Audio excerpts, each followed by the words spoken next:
Good evening, all. It feels like more than 2 weeks since I last did one of these.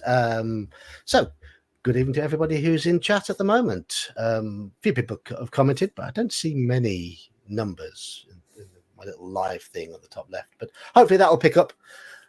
Clearly it was lying. It's just refreshed itself and said 8. It said 0 about 10 seconds ago. Hello. Let's say hello to Saxius, who is already here with me on video. Hello. And there's Halakar's commented already, and grumpy old Slan is with us, and we definitely have a few lurkers as well. So, hello, lurkers. Now, I was away on holiday last week. Went to a lovely campsite, a family campsite up in on the edge of Snowdonia National Park in Wales.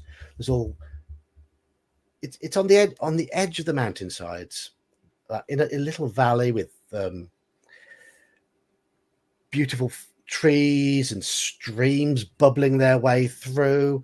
It's a beautiful place, and I got there on the Monday early afternoon, and it was so peaceful. My family were out. I didn't know they were at the beach. They couldn't get me on the phone because it was a dead zone for phones, which is absolutely perfect. And I just lay there for 2 or 3 hours thinking, this is going to be wonderful. I'm going to read my MERP book on Arnor for upcoming MERP campaign. I'm going to read my brand new Conan book, learn about how to make characters. And it's going to be a great 4 days away. At 4 o'clock in the afternoon, a car pulled up on the empty pitch opposite us. Out piled 3 kids. 30 seconds later, another car pulled up behind that first car. Out piled another 3 kids. All these kids are between the ages of about 2 and 8. I don't know if they were all brothers and sisters or cousins or whatever. They were certainly all referring to one of the women who piled out the car as Nanny.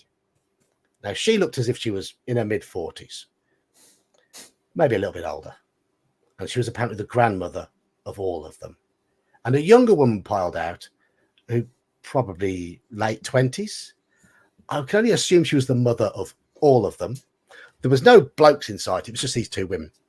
And they parked up right in the middle of the campsite. This isn't a big campsite. There's probably 40, 50 tents maximum, a few caravans. It's not a massive campsite at all. It is a wonderful, peaceful place. Within half an hour, I knew the name of every one of those children.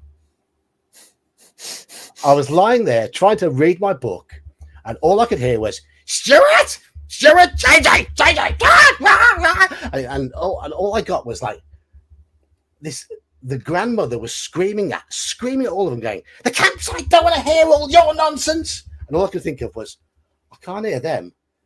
I can hear you though. God. And the next 3 days were spent. If we'd have been I was looking forward to spending a lot of time on the campsite reading. We ended up having 3 lovely days away from the campsite, because I could not have put up with that. They didn't go anywhere. They just stayed there. So we went places instead, and that was very nice. Went on a little steam train and paddleboarding and things like that. And then they cleared off on the Thursday afternoon, and we had a very peaceful evening on the Thursday. But of course, I had to come home on the Friday. Just sod's law. Anyhow, if you're going camping and you're screaming at kids, be aware that everybody else on the campsite can hear you. Just my little bit of words of wisdom for the weekend, for tonight. And if you've got a North of England accent, some of them are quite good. I like the Newcastle accent. I like the North of the Yorkshire accents. I think these women were from the North Midlands, which is South Yorkshire, Doncaster sort of area. Now, those who are Brits will know the Donny accent it's rough. It's proper rough. And she sounded like she was from there. So anyway,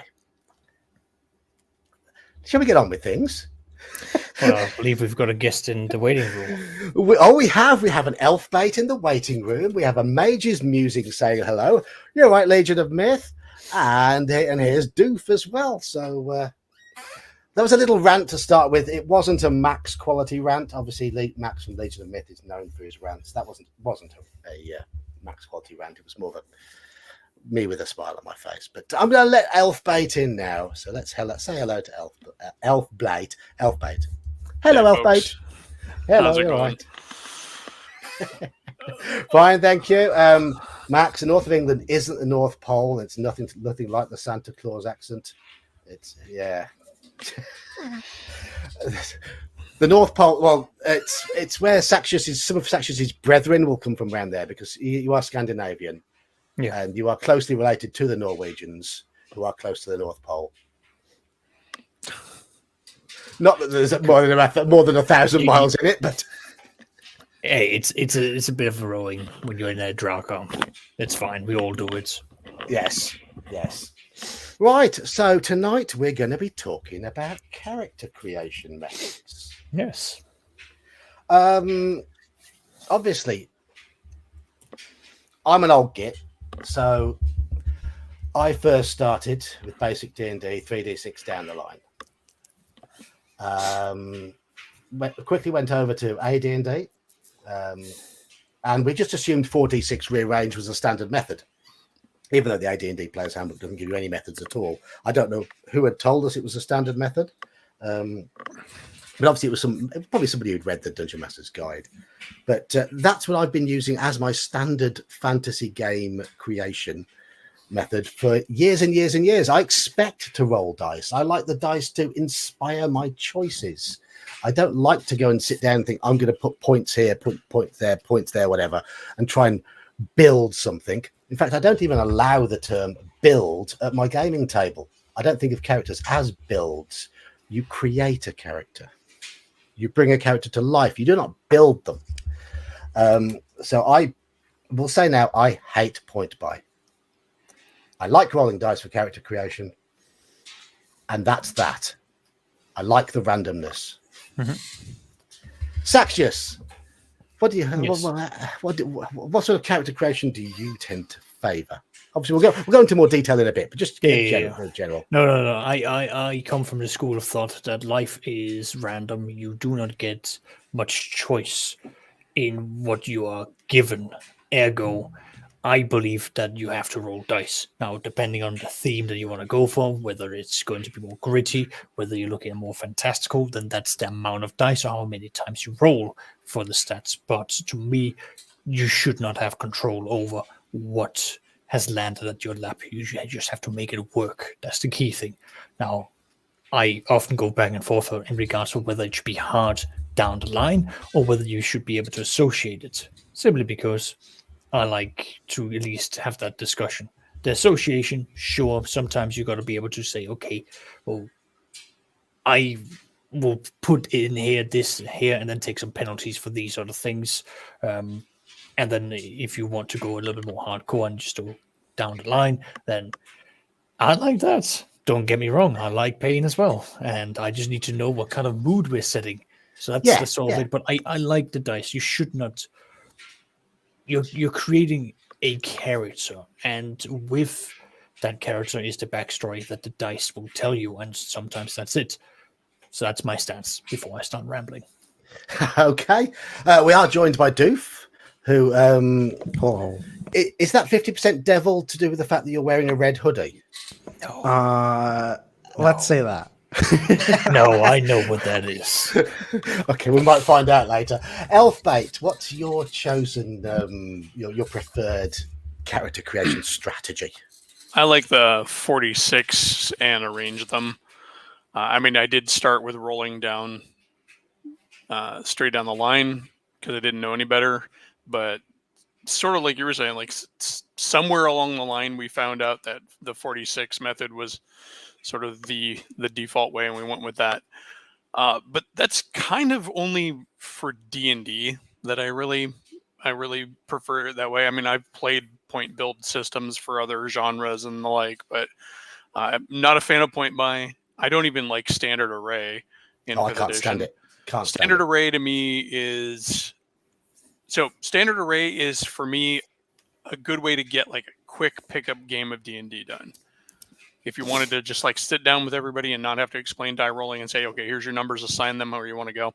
But you end up with a table of pretty average characters as far as their stats go, and you're never going to have some really you lose that ability to have amazing stats or really weak stats, and I like that. You know, I've played a wizard with an 18 strength before.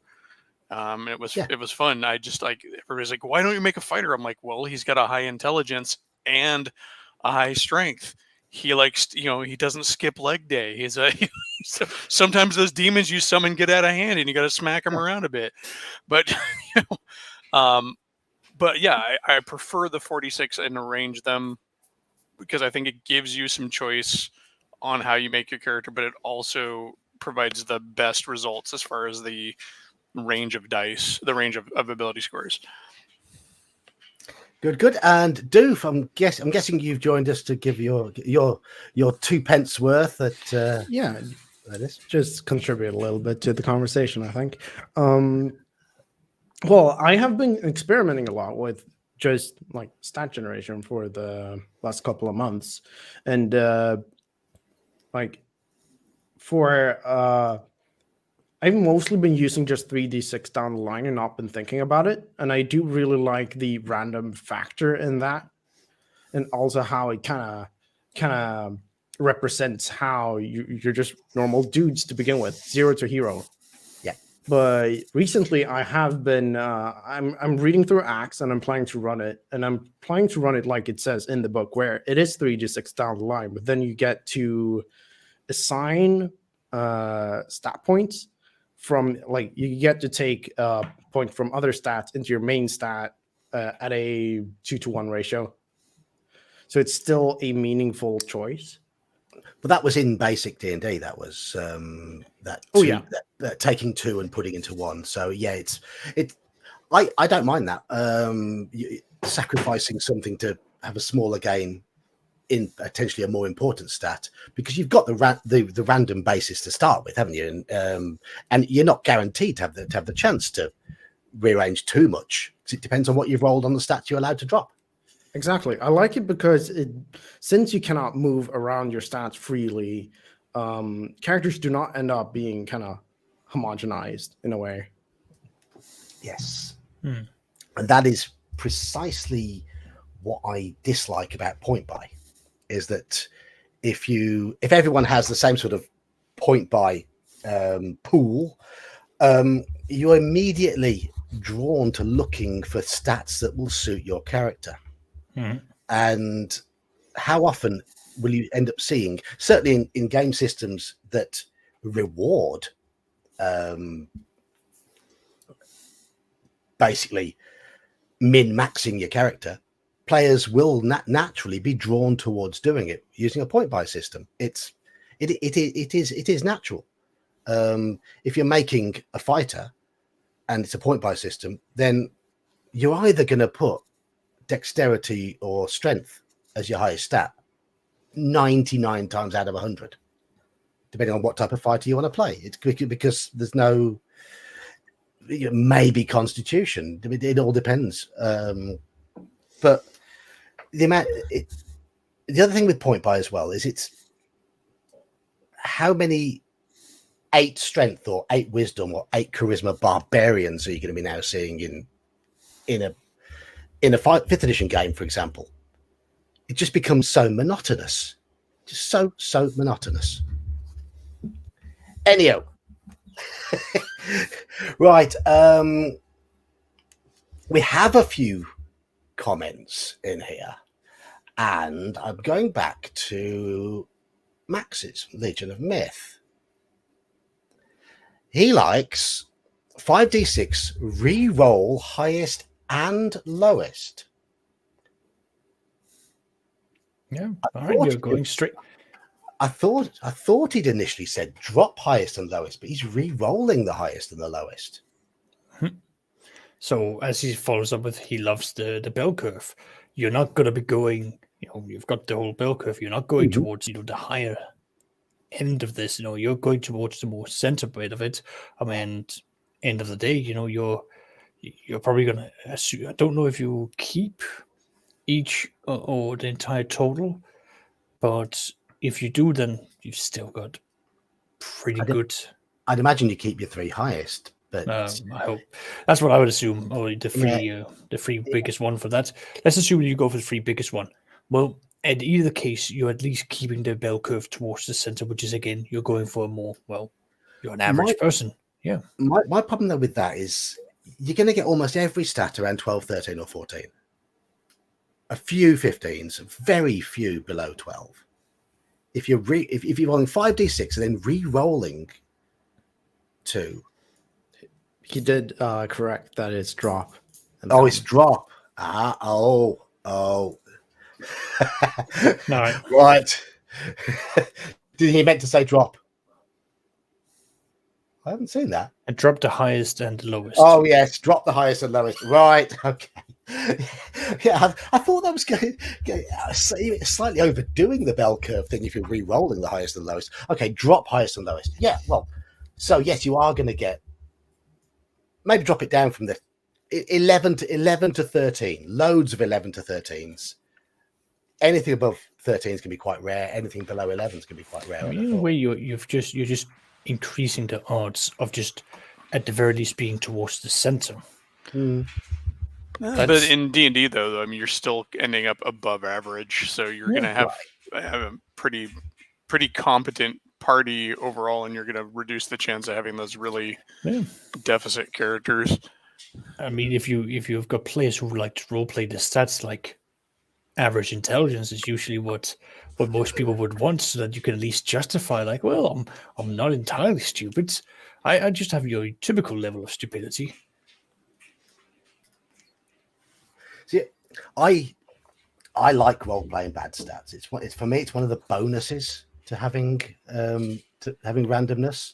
Is my ideal character has got maybe 1 or 2 15s, 16s, or 17s, and at least one stat in the 7 or lower range, and all the rest somewhere around 8, 9, 10, 11. That's perfect for me. You're average in 3 things, you're crap at 1 thing, and you've got a couple of things that make you competent. You're still above the human average, but you've got something that you can get your teeth into as well. Because I love getting my teeth into flaws. Yeah, I prefer the very random character generation, because I often build my character's personality and just general character around his ability scores. And that informs who my character is a lot, especially in older versions where really your attributes were your character, without skills and all of that stuff. So yes, yeah. And I mean, people are very quick to say, "Oh, yeah, your personality has nothing to do with your attributes nowadays." I'm thinking, okay, there's aspects of your personality that are nothing to do, but certainly the life that your character will have led will be affected by what you're good at and what you're not good at. Yeah. So you should use your attributes to shape your character in some way. I mean, show me a strength 8 power lifter. It ain't gonna happen. Exactly. Like it's not happening, sorry boy. Like you're gonna be looking at the power lifters and the bodybuilders, and they will have stats that are just for everyone sitting in here just absolutely unattainable, because we are, well, I'd like to say majority of us, Self, you're probably one of the more physically stronger person. Yeah. With, oh, go ahead. Oh, go on. I was gonna say, and having those low stats, for example, on a fighter can be a fun character to build. If your character is, say, low strength and low constitution, maybe he's a bit of a lump. He's out there. He's out there fighting because that's really all he's good at. If you could, I either push a rake or I swing a sword. I'm gonna, Elfbait, I am gonna have to train you not to use the B word in relation to creating characters. The B word. Build. Now. Sorry, I'm also a war gamer, so building, and I also build stuff like terrain and everything. So build is too firmly ingrained. You're not going to get rid of it. What about you, Doof? I don't really have anything to add on this. Well, come on. All right. So when you're making your character, like, how do you approach it? So, personally enjoy I can enjoy playing a worse character. I don't mind it at all. But I could see why people would be bothered if they are stuck with a subpar character. No, definitely. But there's just something special about just rolling up a character completely random, just going with it. Yeah. I mean, I'm gonna. I don't know if this is gonna be controversial or not, but I put the. I do believe that requiring your character to be almost superheroic. I mean, and I say requiring your character to be almost superheroic is almost a sign of an immature gamer. Or a different system. Or a different system. Yeah, that is. It depends. Go on. Oh, I was going to say my issue with systems that force you to be that way is you lose a lot of flexibility. If I don't want to play that superheroic character, I don't have a choice. Like if I'm playing 5th edition, regardless, my character. It's the big complaint I had with the Fantasy Flight games, Star Wars versus the old West End games, Star Wars. You could not make Luke on Tatooine with the Fantasy Flight system. That system assumed your character was at least Empire Strikes Back good, as opposed to A New Hope good. Whereas with West End, you could play the kid who had fair to middling stats, 0 equipment. You had that option, and I think with the older dice systems, with the random dice systems, you have that ability to end up making that just off the farm, just picked up, his axe and made a shield out of an old wagon wheel, and decided to go adventuring. You can't do that in 5th edition. If you try to do that in 5th edition, it just feels really weird. Like it feels fake because your stats say otherwise. Omanal, sadly, the Welsh forests don't have any bears in them. They're on about reintroducing wolves, and that would have been very tempting, but we don't have any wolves yet. The nearest thing that I could have fed those kids to might have been a fox, but that would likely have run away. Before I left my home state, they were actually just getting ready to vote on whether they were going to reintroduce grizzlies into the mountain ranges. Yeah, they'd been pushed out of the range in the Pacific Northwest for the most part. And so they were going to bring them back in, and so many of my friends who are avid nature lovers and hikers suddenly became no bears. I'm like, but I thought you were all for natural places. Yeah. Suddenly you won't be at the top of the food chain anymore. There's already mountain lions out there. That's bad enough. All right. Mage's Musings seems to agree pretty much with how I play AD&D and OSE. For 5th edition, 3d6 rearrange. I could go with that. Just going to move down to Omanal's comment here. Do any of you have any experience of Worlds of Darkness? Yes. Tell me all about character creation in Worlds of Darkness, because I've never played it. All right, so you've got a set amount of, again, you're looking at points. You've got a pool of points, and then when you basically go through and you have to buy everything that makes your character. But it's not the way I introduce people to World of Darkness is you're not, mathematically going through and creating a superhuman and so on, because you can do that. And my God, I will look at you with my most bored look. Take your character and ask you to make something else. You're making a person before you even begin the whole he's a vampire. Who was your character as a human? And now you go down and go okay, well, how does that reflect in their core attributes? What's their core skills or core things? And you put some points into that. When they become a vampire, then you put some more points in, and you've got a plethora of skills. This is a skill-based game, and the points are there to reflect that.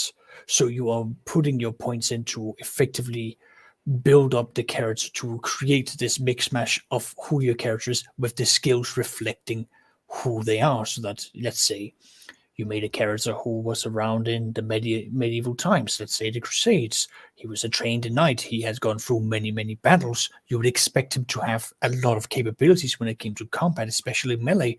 Well, you will have all of these points in, and each point then reflects a die that you would roll. So the points are really just there to reflect how good you are at something. And the point buy system is a way for you to sort of like take a set amount, put that in, and then that is the base. Because story-wise, each vampire, before they become an official vampire, they go through 25 years of training by the vampire that inducted them into the world of vampires. And then the older your vampire is, the more power. Well, the more power they have, the more skills they would have, the more abilities, and so on. So it then means that your character, the longer they live, the more powerful they become. But it does mean that if you are new, and let's say that everyone at the table is new, they would start at the very beginning because they're all fresh out of water. They wouldn't have the skills that the other vampires would have, but they would have a very big variety for what makes their character individual, what makes their characters like so.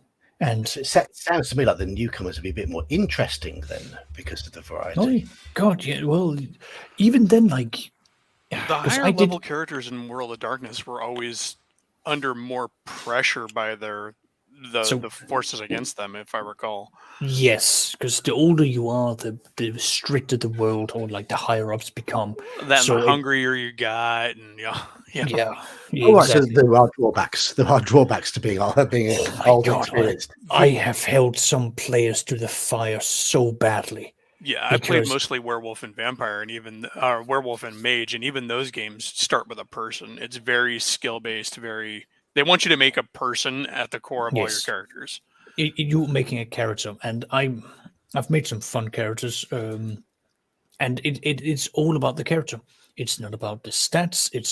It's not about maxing it out. It's about you having a character that will then breathe life into it. I mean, my favorite one was a vampire who had gone to Vietnam on 2 tours, who had served several times, come back, and just had a hard time returning back to society, and found himself in the group of vampires of a specific clan called Bruja. And that's a clan that are known for being rebellious, for being, they sort of rage against the machine sort of style. They're very individualistic, and this character was a strong believer of personal freedom. He They wanted don't do what financial you tell them. Well, yeah, like this is I am an individual. You don't talk to me like I'm some sort of slab of meat or what have you. And he reflected that. He was very he did not submit to the status quo, and you could see it because you always saw him wearing his biker vest. You always saw him having military boots on, camouflage pants, always walking around with a gun on him. But it was all about like him being free. He lived the American dream through and through. He owned his own bar. He had his own home. He was financially independent, and he loved it. Even though everything was a shithole, it was his. And that was the biggest, happiest thing he could ever have, because he was free. But that was the whole core of the character. He was free. He wanted freedom. He did everything he could to protect his freedom, which then often got him in trouble with the vampire society, because it's a very restrictive society. And he was very much of a fuck you kind of character. Hello, Graham. Join the party. Hello there. Hello Hello. everyone. Hello. Hello. As an introduction, Graham, how do you what's your favourite character creation method? I use the one in the basic set, which I believe is 7 dice and choose 6. Is that what you mean by character creation method? Oh, you mean sort of a rolling Rolling the 3d6 stats. Yeah. 3d6 7 times and choosing the 6 you want? Yeah. That's a slightly, and you can rearrange them then. You can rearrange them, and that makes all the difference, doesn't it? So you're going to be a bit more powerful than 3d6 straight down the line, but it's not going to be typically as strong as 4d6 rearrange, is it? So yeah, I have used, now you mention it, I have used 4d6 rearranged as well. But you liked it when there's at least some dice rolling in it. There's some randomness to it. There is, yeah, because you're always going to have some stats that are better than others, higher than others, and that obviously affects where you go with your class creativity choice. I mean, now another comment from Omanal is the life path, which is the Conan, and I was hoping to know a bit more about Conan going into this stream. But as say a family who I believe were from Doncaster put paid to me reading a lot of Conan over the last week, I've used the free app on the Modifius site to create a random character in Conan, and it looks to be quite interesting in that you're picking things that have happened to you in your life, which affect your stats, or alternatively, you are rolling what's happened to you in your life, and you have to pick the you get a choice of where to put the points, but it depends on what you've rolled. And I quite like that, having that mixture of, there is a bit of randomness, but there is creating your background and having everything fit your background, and thus creating a logical and natural feeling character. I think that was quite interesting. But I need to look into it deeper, because I like life path systems. It sounds kind of like a life path system. Yes. Yeah, Cyberpunk did that, where you would make your character and you go through your life path, and you'd have some modifiers to your character based on your life path. And I mean, what I particularly liked about the Conan one was the fact that you're rolling for the things that are happening in your life path. I thought that's great. It keeps the randomness there. Sounds like Traveller. I was going to say the original life path system. I was going to say, I mean, one system, because I don't like sci-fi, I have never read Traveller, but one thing I do like about what I've heard is that the character creation system sounds highly entertaining. I made a face character who ended up having his leg broken, crippling his, severely breaking it, so he lost dexterity. He then had an acid attack from a rival, which severely hampered his charisma. And then next he had an assassination attempt, which then impacted. It made him very popular with certain people, but also meant that it was a sign of you're a bit of a difficult person to be around. So it's like, I like this system, but I could die in character creation. I've heard that about Traveller. Yes, I've heard that characters can start the game dead.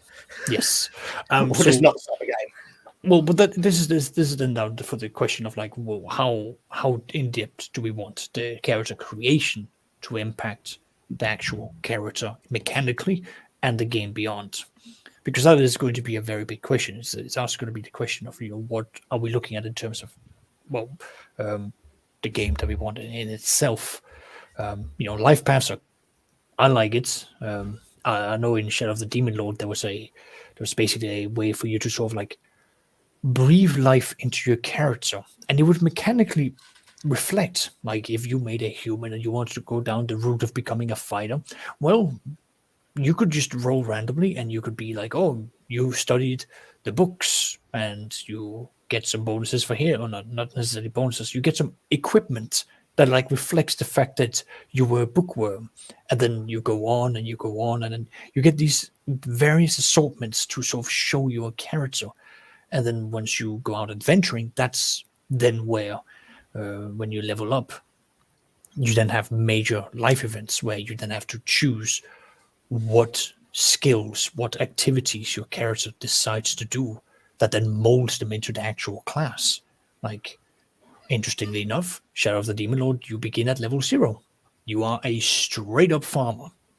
I believe you get 4 hit points. You are weak as all hell, and usually the introduction is survive something, survive an attack, endure something and just come out on the other side. Once you've done that, you can then choose how you react to this traumatizing event. Do you become a fighter? Do you find faith? Do you become a skill-oriented character? Do you become a magician? So on. And then you go adventuring.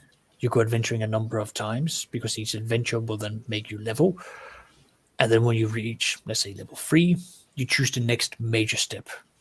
And so on and so on. And it goes all the way up to level 10. Because there is an end date with the Shadow of the Demon Lord. But you throughout this entire journey, you mold your character. And they are vastly different from what they started out. And some of the life choices you're spoiled for as many as 64 different options that you can pick from. That those are like fleshed out classes that they give you at one point, and you have 64 of them just plopped in front of you, and you have to choose one. There's nothing wrong with that. Nothing wrong with that. I like it. But it's also a brutal game. I've got no idea whether Mage's Musings made this comment before or after my my grumbling about balance and whatever. Yeah, it was while we were talking about Point Buy. Before. But I think it just sort of sums it up. To me, to moan that somebody else has got a better character than you by sheer chance is childish.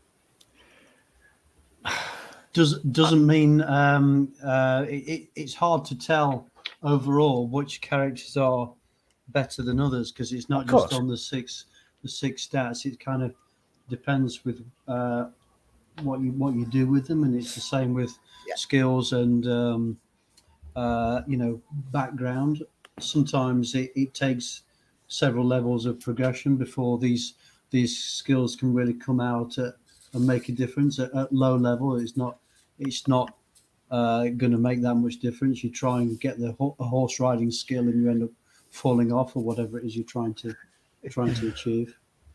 One thing I quite liked about certainly older versions of D&D is that yes, high stats would make you more effective, but there was so much relying on your ability as a player. And I've seen characters with very average, very poor stats get to level 6 or 7 without any real difficulty, and many a character with great stats go down at level 1 or 2. Mm-hmm. Yeah, there's either a dependency or an overconfidence with some stats. And ultimately, your stats don't do too much for you in D&D. So no, I can see in some later systems, I mean, where you're rolling for skills more often, how you can be seriously adversely affected by having poor stats compared to everybody else, and I think that's a flaw in the system more than anything. It's the system is not designed for what we're discussing, though, because we're discussing player skill orientated games where it's about the player's creativity, where the players sit down and discuss things like, oh, we've got a level 4, 5, we've got a group of like 5, 6, or 7 characters. Well, we've got access to web.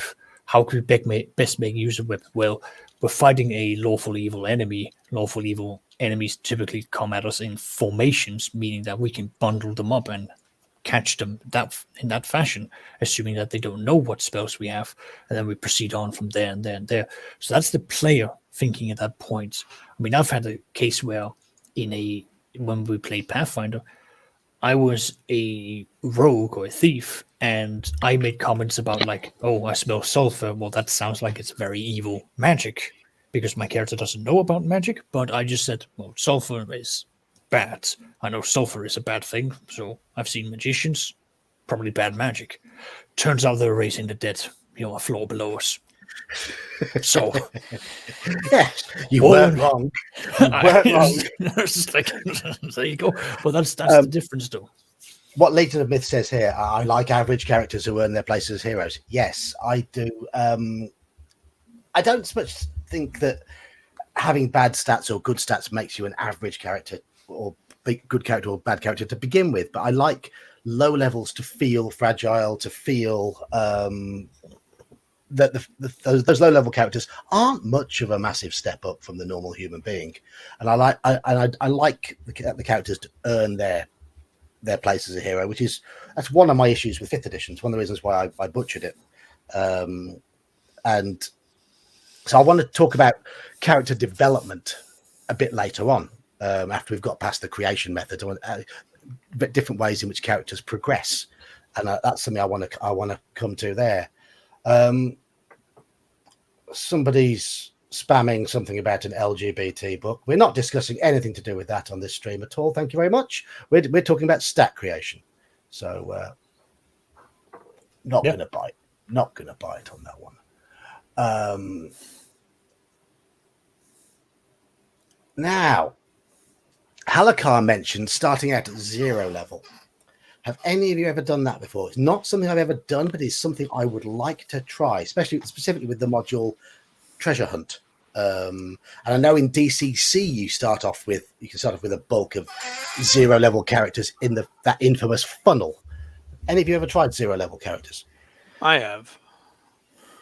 I have tried to allow it. Did not go well. It takes a certain knack for as a DM, especially if you're homebrewing your adventures, to really find ways to write adventures that are things that a 0 level character would be doing.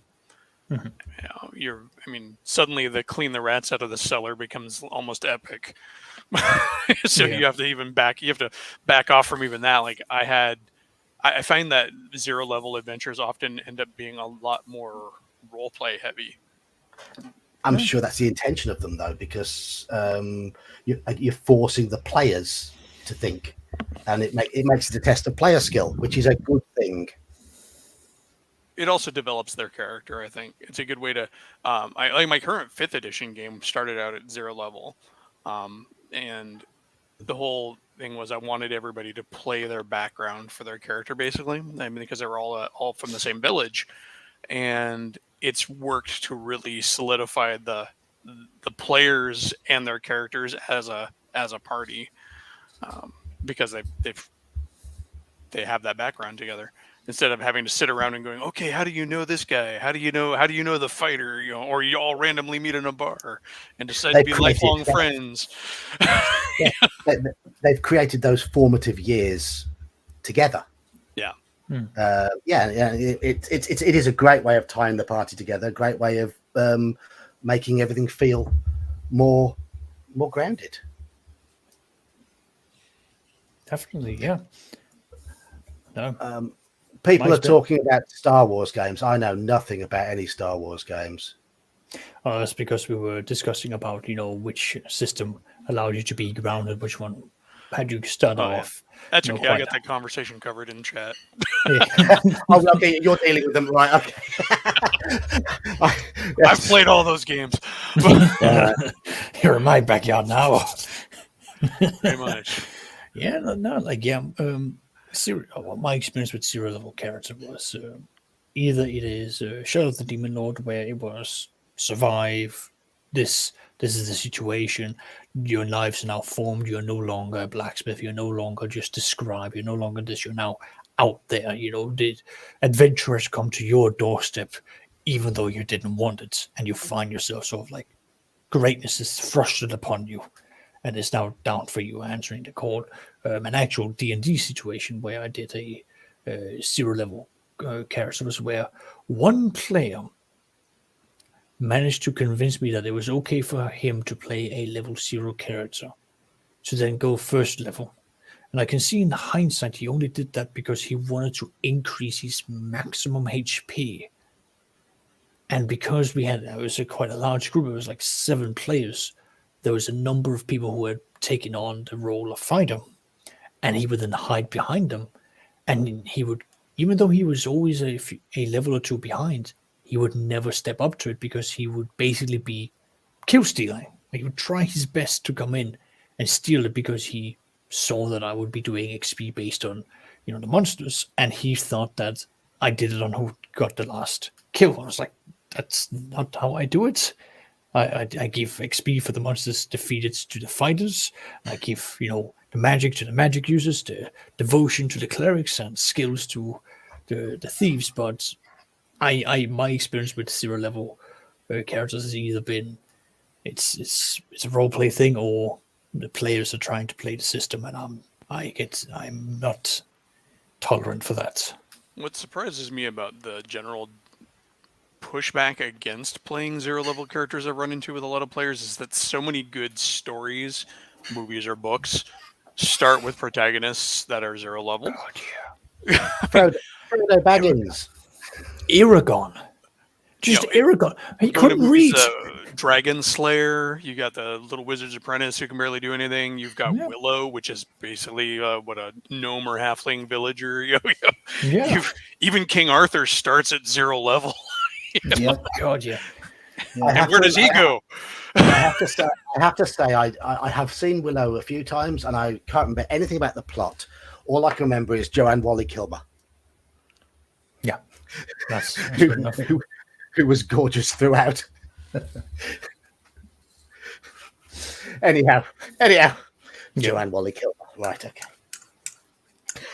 my one of my crushes in the 80s. I will admit that now. Okay, going to Paranoia. Any of you played Paranoia? No. I have. It's a wonderfully quick character creation system. Very, very random in terms of your stats. You basically roll a d20 for each stat. It doesn't really matter how good or how bad you are, because you're going to be dead very quickly anyway. And it's more fun to fail a lot. Characters aren't very good at anything. They're not supposed to be any good at anything. They're just supposed to die like flies, and that's the basis of the game. But the best part about Paranoia character creation is the bit where you get or the DM gives out, or you roll your secret society, and you realize that you've got ulterior motives, and your ulterior motive might be to kill one or two other people in the party. That just makes me grin evilly. Fair enough. So it's a bit like Werewolf or Mafia or whatever. I do like that with Alien too, where if you're doing, at least in the cinematic version, everybody's sort of got a secret agenda, not necessarily to kill somebody, but they want to achieve something. Yeah, and I mean, it may not necessarily go against the rest of the party, but it's just kind of secret. I like that. And Omanal says going back earlier here, the problem with D&D starting with high stats is you're basically a glass cannon. Yes, you are. If you think at first level you are big enough and strong enough to run in and fight that ogre one-on-one, good luck. Yeah. Only if you're lucky and he rolls like crap. Yeah, basically. Yeah. I remember my Pathfinder group when they were level 2. They came up against hobgoblins who had 19 AC, and they were just, when they realized what their armor class actually was compared to that, level 2, I think the highest stat they were running around with was one guy with 18 armor class, and he had everything was decked on. He was encumbered. He got everything he possibly could, including magic, and they were just standing like, okay, oh boy, this is armor class is such a good game changer in any version of the game. I mean, goblins are usually easy takedowns for a lot of low-level parties, but if you have a low-level party that runs into a bunch of goblins that have been looting an old dwarf hold and are suddenly walking around in dwarf armor... Oh, yeah. It changes it. Or I mean, I remember when my party of moderate to high-level adventurers encountered Norkers for the first time. They have a base AC of 3. It makes such a big difference. Those 3 or 4 points in AC. These Norkers were surviving a lot longer and being a right pain in the backside. It's honestly one of the better ways to improve your monsters is just to give them a better armor class. That way with the hit points, they don't stick around. If you keep their hit points the same, they still stick around potentially, just a little longer with the AC, but they're not going to turn into a slog. Yeah.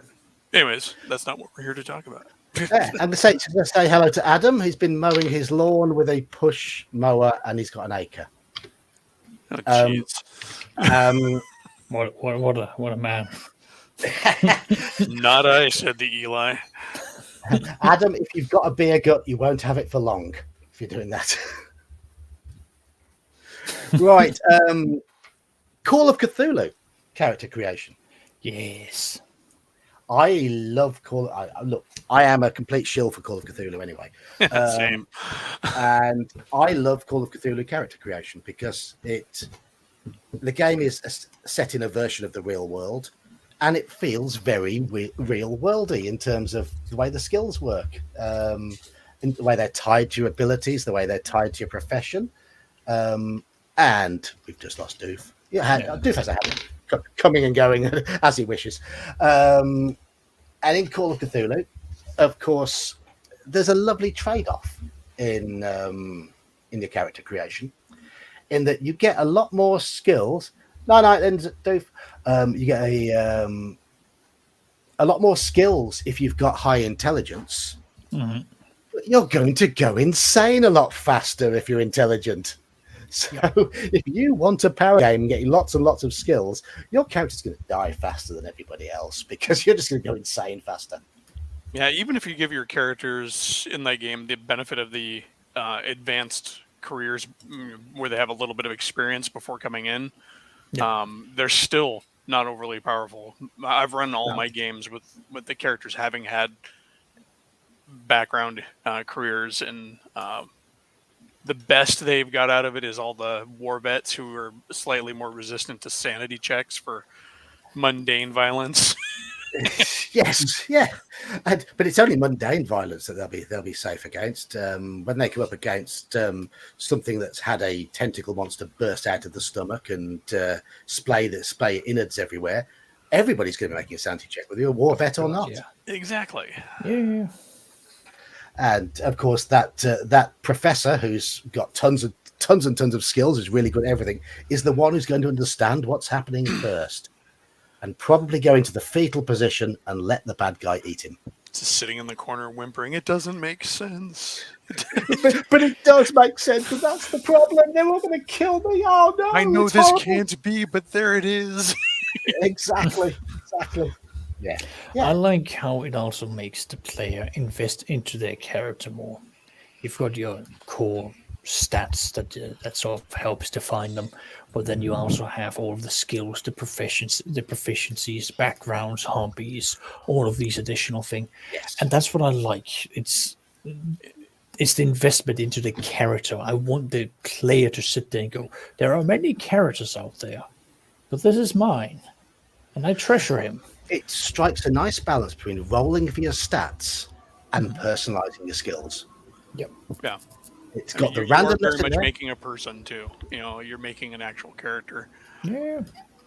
And I love it when players turn around and go, well, this is Walter, Beckons. He's got a wife. He's got 2 kids. He's having to do this and that. I've done that to my Pathfinder game where a random NPC joined the group because his daughter is getting married and he wants to have the money for a dowry. The players all looked at him and went, you are the most pure-hearted person amongst us. We must protect you at any given time. That's wonderful. Yeah, it was. And they've been keeping away the fact that one of the players is a demon worshiper, the other player is crazy. And they're just like, no, we're doing this. Gregory's daughter has to be married. This is why we go out there. It is why at every stage they argue about money. Why? Gregory needs the money. Yes, he has a wedding to pay for. He has a wedding to have, and we must go there. So the big thing was that after the recent event, that this means Gregory's going to go back to his wedding, and we're going to roleplay that. It's like, no, I don't think you want to be there. Dearly beloved, we are gathered here today to celebrate the Summon Cthulhu. to summon Cthulhu. Yes. And suddenly, yes, sulphurous smoke starts coming up from the altar, and the vicar's actually a cultist, and half the congregation pull out sacrificial daggers, and the bride gets put on the altar. what these vows are exactly, but Honey, when I look at them, I bleed from my eyes. Fatagan.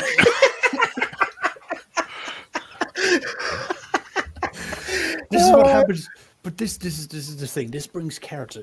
I didn't even have to say more than that. Gregory is adventuring to have his daughter's wedding. There you go. That's investment. Like literally, I've told it to other groups, and they just go, "Oh, that's a nice character. We like Gregory." I was like, "There you go." Like My nephew's character is an up and coming adventure author who realized that he hasn't had enough adventure to actually write legitimately, and so he's like, I got to go out and see the world, and he's hooked up with the other players' characters, and one of them's like got kicked off of a legitimate newspaper because he kept writing about weird stuff, and so it's like kind of tagging along. Oh, okay, this is really cool. What's that slithering in the dark? I mean, having said, I ran a little campaign for another group of guys, and one of them was playing the part of a female character who was an author, and she'd made a living writing Mills and Boone type books, if you remember those, which are cheesy romantic novels aimed at dreamy women, and she survived one adventure, and she says, "Okay, I am now going to be writing twisted horror." It's just, yeah. But this is also the part of the progression, though. So we've got the character creation, but then next comes the progression, which is then where the player actually has a very big impact for how it goes. Systematically as you go along. Let's just start with like old school D&D. We all know that as you gain up in levels, you gain certain abilities. These are mechanical things. But if we take 1E, when you reach up to a certain level, you've got to train. You want these abilities, you've got to take some time out and invest into it. And now this becomes very important because you, as a player, you've got to invest into your progression. Nice. And you've got to look into how they progress. You've got to make sure it's a progression that makes sense. I mean, my second edition group, one of my players has gone through, I think it's he waited one level where he got all of his proficiencies, and now he's just hit the second one, and he's been saving up enough proficiency points or skill points to get engineering, because his argument has been that throughout every single downtime, he has been sitting down with the die-hard wizards and going over the most mathematically oriented stuff, accounting, numbers, mathematicians. He's been paying attention to their stewards who has been overseeing all of the land and how they've had to raise the buildings. He's been paying attention to the engineers and the construction people that's been coming when they were building their manor, when they built his house, and all of these small things to justify why he would be able to get it. That was a long-term thing. It took him 8 months in real life to get there. That's, to me, that is a good player, because the player is clearly invested in the character and invested in the game. Yeah, I like that. That's I think that is a sign of a good player, and I think it helps that you're playing a system where character progression is quite slow, because that allows for that sort of thing to happen. Yes. And it's one of the problems with a lot of the newer systems which hand out levels far too quickly, is it doesn't allow this background to develop. So I think characters should not have big backstories when they begin. This is that character's backstory. He is writing it through what he's doing when he's playing. It's not such a backstory as it's a living story, and that's what the game is. I like the story should be enough to get you to where you're adventuring.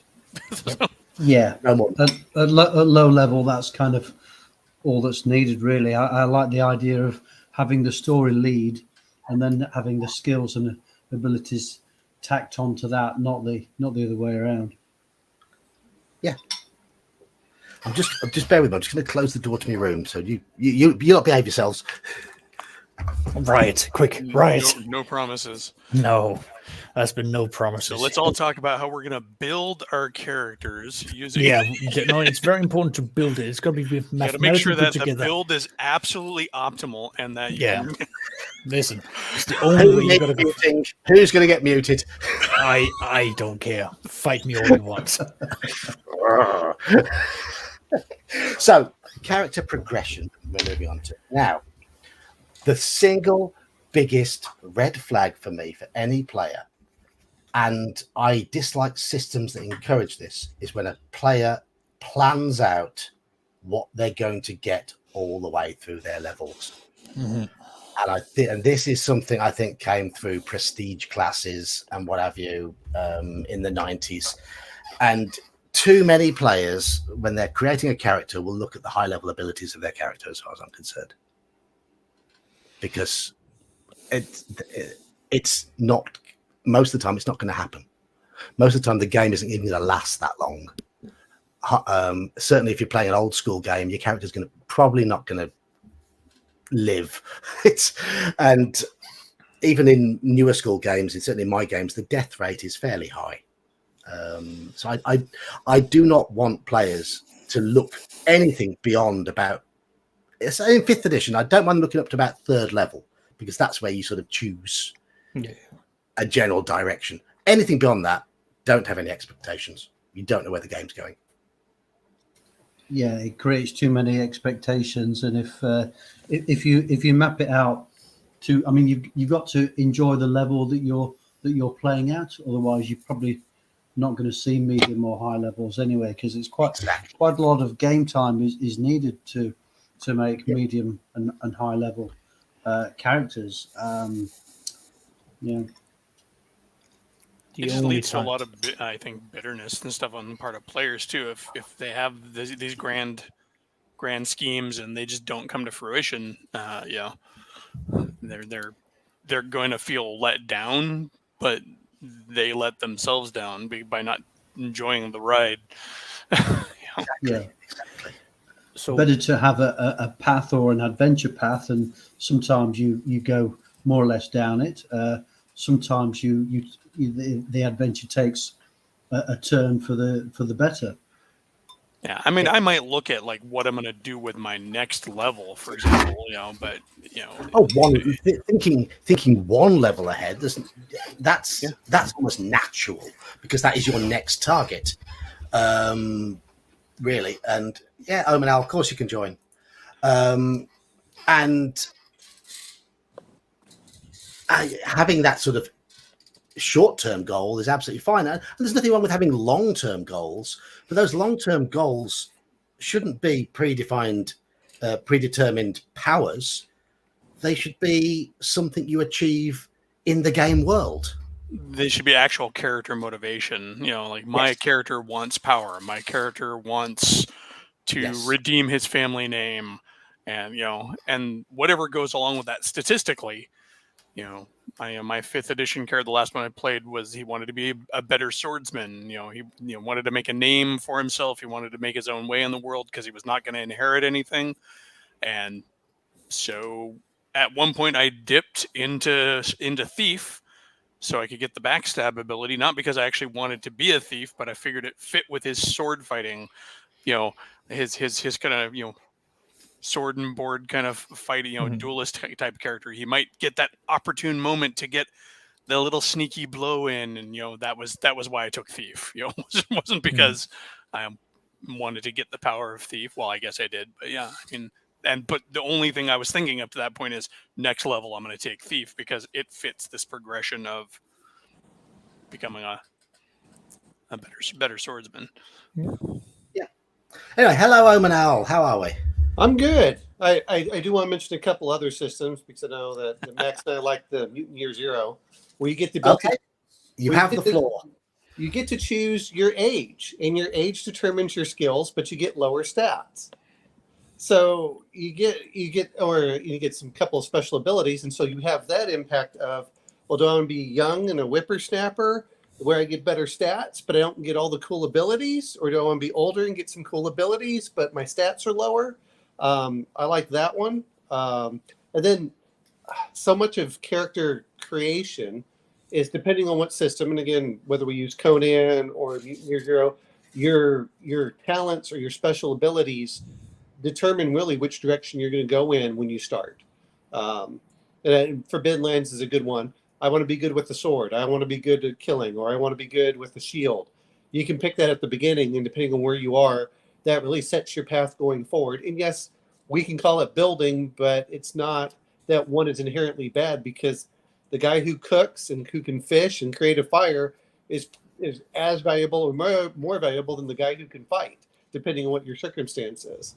And so there's that. I think, to be fair, and whenever we look at character creation, we're looking at semi-competent people coming at the very base level as fairly young, and then other systems, and even to be fair with Conan, depending on what you're doing with is you become a more competent character. A good one is Cypher. The assumption is you're a competent character, and you're going to build up from there. And if you use a game system like Exalted, which is used very similar to the World of Darkness, but now you also get all these powers, you're automatically assumed to be the equivalent of a 10th or 12th level character, and then you're going to build up past there. So everything works for it, but I think the important part for anything, talking about development, is you don't want them not to be hungry. They're going to get bored. You want that next ability there, or something that they move forward. And that's the problem sometimes, even with World of Darkness, is if you spend enough money in merits, then what are you really trying to do? I mean, okay, let me take 5 in generation, 5 in money, 5 in this, and 5 in that. And you're like, okay. What else is there to go for? Whereas if you're that young, hungry character, then you're going to really work hard. And I think that's where we have to invest the characters into the character creation. The last part about character creation is your characters. Is the more time you spend in character creation, the more characters tend to become attached to them.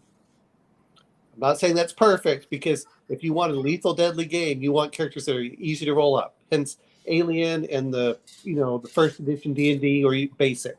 Okay, they're going to die like flies until they're about 4th or 5th level character. You just accept that they're going to be fragile glass can. You're going to die. All right, we've accepted that. But once they've put in those hours and hours of getting up to those levels, then they're like, no, I don't want him to die. I'm like, okay. Anyway. I mean, I think games like Call of Cthulhu got the character creation time and investment balance about right, in that you can put a character together in 20 minutes. Obviously, you can spend a little bit longer thinking about motivations and your personal contacts and your trinkets or whatever, but the actual nuts and bolts of character creation is pretty quick. Yeah. And to be fair, that's why, and I know that a lot of people don't, but that's why I liked the Conan character creator. Okay, and the other part is, because I know I've always been this way for any kind of character creation. By limiting choices, you prevent that paralysis. I think that's sometimes the problem that you get with these more in-depth, I don't care whether it's Shadowrun or any of these point builds or the Call of Cthulhu, characters there are so many choices, they don't know what to do. And by narrowing those down very quickly and giving you a limited option of where you can go, then that allows without them thinking 12 steps ahead, to them kind of build the character that they want without being overwhelmed. I said before I did this tonight, I ran a random character through on the Conan creation, and I liked what I liked most about that random character creation is, as you say, at each step I only had two or three choices. I still had the choices, but there was enough randomness in there to create something different to make me think. And I don't know enough about the rules to know how well that character would have played, but from what I do know about the 2D20 system from playing a game of Fallout a little while ago, it looked perfectly viable to me. Well, my feeling is it is viable, depending on how you want to play, just because it's hard to not get a character that's kind of what you want, that's useful. Again, like we've talked last time about forming a niche. Okay, that's where I can go, and even if I can play complete random, like if you can have it so it completely rolls everything randomly, you can still get a somewhat viable. You can get a fairly viable character in there without any real problem. And that's because you do get some choices in like, oh, I get 2 out of 3 skills, or I get to pick what my talents are, and you don't get overwhelmed. And I think that's the other part. We're talking about character creation. Is man, you get some things, and this is the hard part with sometimes point buy. And I actually like point buy, but the problem is that characters skew themselves so much to one or the other, rather than saying, okay, am I going to go here or there? Yeah, it's great if you want to build something specifically in mind. And it's great for making sure the characters are equivalent to each other approximately. But man, it takes forever if you're ever going to use like a Shadowrun Karma thing. Oh, go spend all your experience and good luck. You're going to be there for 3 to 4 hours. And I think that's too much. We just lost Graham. He was muted for a little while. So, if you've got to go, Graham, cheers for stepping in. You're welcome to come back. But, I can't remember what I was going to say. We were on to character development, weren't we? Yeah. And I'm going to come back to again, probably one of my favorite character development systems is the way they do it in Call of Cthulhu. I know I sound like a stuck record with Call of Cthulhu, but the idea that album, the idea that if you complete an adventure, you look at all the skills that you've succeeded on, and you roll your percentile dice, and if you then fail on the skill on that roll, you've learned something new. So you first have to succeed on a skill during the adventure, and then you have to fail on the relevant skill roll after the adventure to actually improve on it. Which means if you've got a skill at level 80, you're going to be succeeding on that skill every adventure, but your chance of increasing it after the adventure is pretty much minimal. And I think that's great. I think that is really good. Because especially if it's at low, you can watch it go up fairly fast, so you feel satisfactory. And when it's at a high level, you just kind of accept it's going to be slow, and you're like, okay. But the other part I like about that in particular is instead of trying to determine, now again, it's been years since I've looked at it, though I have the books, is the experience. You're not worried about experience points where I'm just going to spend everything in my best stat. Now it starts going over, oh, my worst stats are going up, so I become a broader character rather than a specialized character as much. Yes. And isn't that what would happen if you are an adventurer? You would learn these side skills.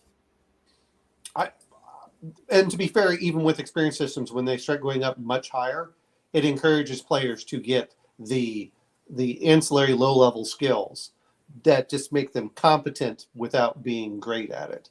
Because if it only takes me, if it takes, example, if you're using something that's like World of Darkness, which takes like 2 or 3 points, 2 or 3 experience to get a first-level skill, that's great. But whenever you start getting at the really high levels, it's going to take you, 3 or 4 adventures. You might, I'd rather get this low level one because I'd like to know how to swim. I think that simulates characters becoming more rounded as they develop, which is good, and it encourages players to be to experiment a bit more. You find in systems where players are encouraged to min-max, they become over-reliant on their skills, and there's no real penalty for being over-reliant on that skill, especially if they put together a party where one guy's and this is, I guess this is a bit of an argument against the niche protection that we were arguing so much in favor for before, in that if you over-emphasize the niche protection, it can be a little monotonous. Well, I'm currently seeing that in my Pathfinder game, where everyone has got, their own set of things. If we don't have player A and C, then we're going to be having issues with the combat. And I have found that my group at that point says that they would rather just cancel the game and have a night of just talking around the table, because they know that they are having key members of their group not be there, and they need them if they're going to be going up against any form of combat. Equally so, they know that if player D is not around, they don't have their skill monkey. Now, while they might be able to survive without their skill monkey, they are also heavily aware that they're going to be taking certain punches to that. But that's because the game of Pathfinder has put this kind of emphasis on it, Yes. and That's down to the game mechanics, isn't it? yeah, Really, it's game mechanic. But we chose that we wanted to have this kind of cheesy game where character progression is not about the characters themselves. It's literally about the skills, the powers, and the capabilities of them to just get to such a godlike level that they are getting through the opponents as quickly as possible. But then that's that game. I'm going to bring up, you still have the niche protection because I guess that's what Seth Skorkowski talked about, where you get that one guy that has an 80 skill. But let's say he's incapacitated. Well, perfect example is flying a plane. Well, that's okay, but you now got the other character who can barely fly a plane, and it makes it for him to land. But he might be able to keep it in the air. Well, you can keep it in the air. Well, let's just like this. Well, there's, what kind of landing do you want? A fiery explosion, or do you want to land with a, where you lose the wheels, or do you want it where you can actually take off again? I think those are but that allows you those options where the one character you're like, oh crap, he's shot, he's bleeding, he's in the back. Of course we've got to do this. And you're like, well, how are you going to land? It's like, well, where are you going to land? You're like, well, I don't know. Well, this is where you see a difference. Again, this is going to go back to the players. Yeah. Clever players and clever groups are going to look at each other and go, what are you really good at? Who is going to be doing the backup for that? How are we be doing a cross training so that we at least have, let's say, you don't want the doctor to be the only one that knows how to do medic. Have the soldier, if he's around, to be able to do very basic stuff to patch you up. These are very important things. I just have like certain skills where you go, we need more than one person that can do that. Like in my current Call of Cthulhu group, one of the characters is a former nurse. That was their wartime career, and one of the characters was a soldier. He has first aid. She has a lot more skill, as far as medical stuff. But she carries a pistol, but it's like she's not really good at it. So it's like. Like, I love the news guy who's running around with a shotgun he took out of a police car at one time, and then it mentions like the cop was dead. He doesn't need it anymore. Well, I'm going to bring this up because, like Grumpy Old Slan, a little bit differently here. It's where he talks about people don't plan their life out in 20 years. Oh, people plan their life out in 20 years, but I can tell you this much: that gets blown up every 2 to 3 years. it never lasts. Of course, it doesn't. No. I mean, but I think the problem that they have with some of these developments, and we're going to use the sorcerer for example, you have planned your skills and your spells from 1st to 20th level instead of what the campaign needs, and that's the problem of looking too far ahead. Is you're looking ahead instead of looking around. So you're like, I'm looking at the end result, not how to get there. And that doesn't, the point of it really is the journey is why we play the adventure. Yeah, exactly. I'm really resisting the urge to throw a Yoda quote in there, but No, go for it. Go. The whole "never is mine" on where he was, what he was doing, all his life as he looked away to the future, to the horizon. Never is mine on where he was, what he was doing. I think you should use the Yoda voice for the entire stream. Yeah, that's. I no. Don't tempt me. In a Star Wars game I ran, the players had an extended interaction with Yoda, and I did the entire scene with his voice. I could barely talk for the rest of the game session. Yeah, to train your vocal cords like the growly heavy metal singers do. But I think that's the thing that I think skill-based systems allow you to do, because you don't really feel like you're missing anything, because you can say, well, I'll get these other skills because they're useful, or I find them that way, and you don't. Whereas a lot of them for D&D, the sorcerer, for example, if I don't get this spell, I have lost that ability forever, and that kind of gives them the fear of missing out. I'm like, but that's how does that benefit you? And I think that's the other question. Is a lot of times people look way ahead.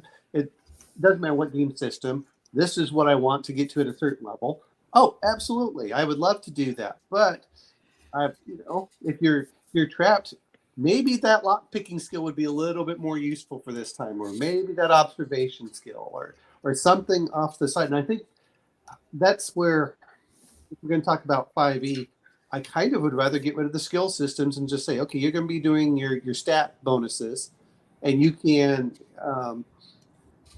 go for that. Like I think there's the attribute, and then all of a sudden it becomes less important. Okay, you have a profession and you have this. That's what you're going to be training proficiencies for, and that's about it. But D&D is one of those weird things where it's both level based, and now that they've added skills, but it's not a plethora of skills. It's not like Palladium.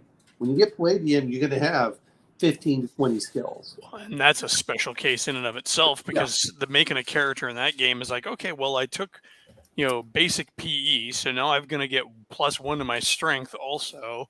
And then I took gymnastics, so I now get +1 to my dexterity. Their skill system was almost like a feat tree also in a lot of cases. It was a little bit of that, but definitely it was that you could, especially the physical skills. Well, and that's fine for getting that up. So you're like, oh, okay, I can put the lower stats, but like your IQ can never get increased. And, we always liked that because it made sense.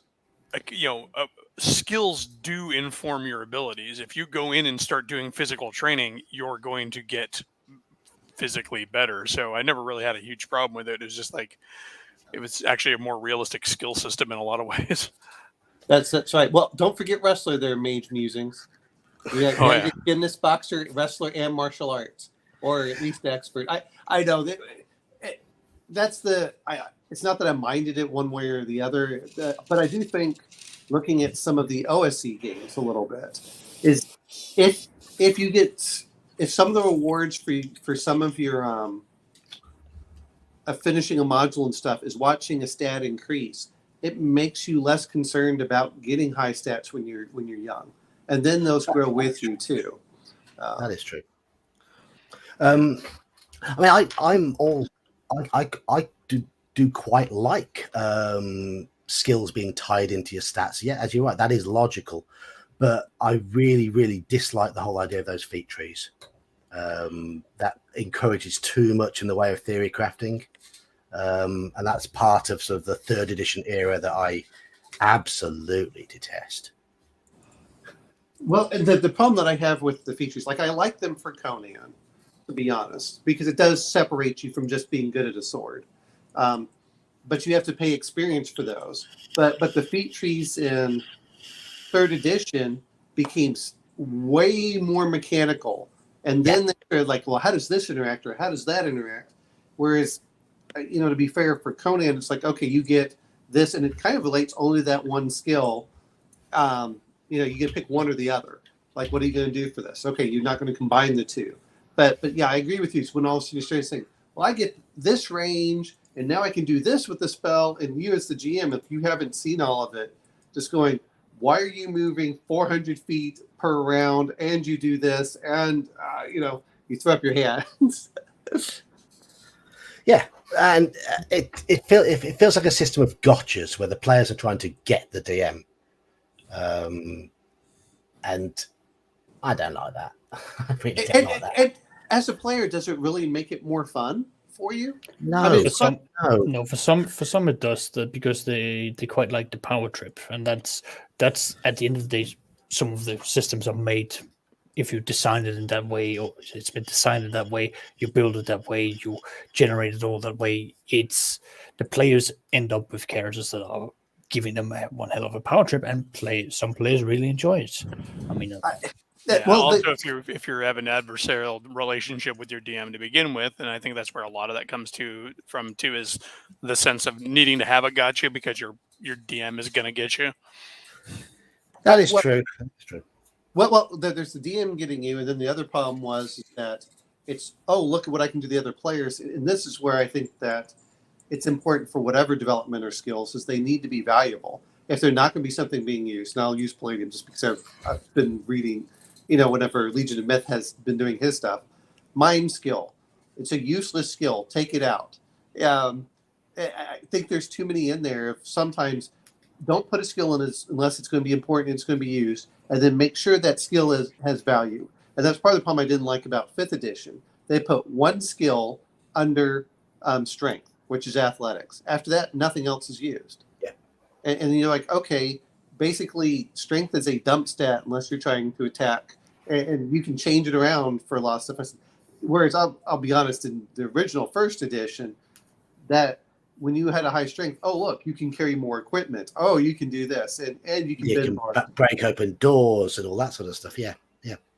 So you did need that, and then of course wisdom for one, and then if you wanted a magic user above a certain level and knowing languages, I think that was a real benefit for that. But I do think that was part of the problem with 1E is that was the number of languages you could know, but once you hit that cap, you were done.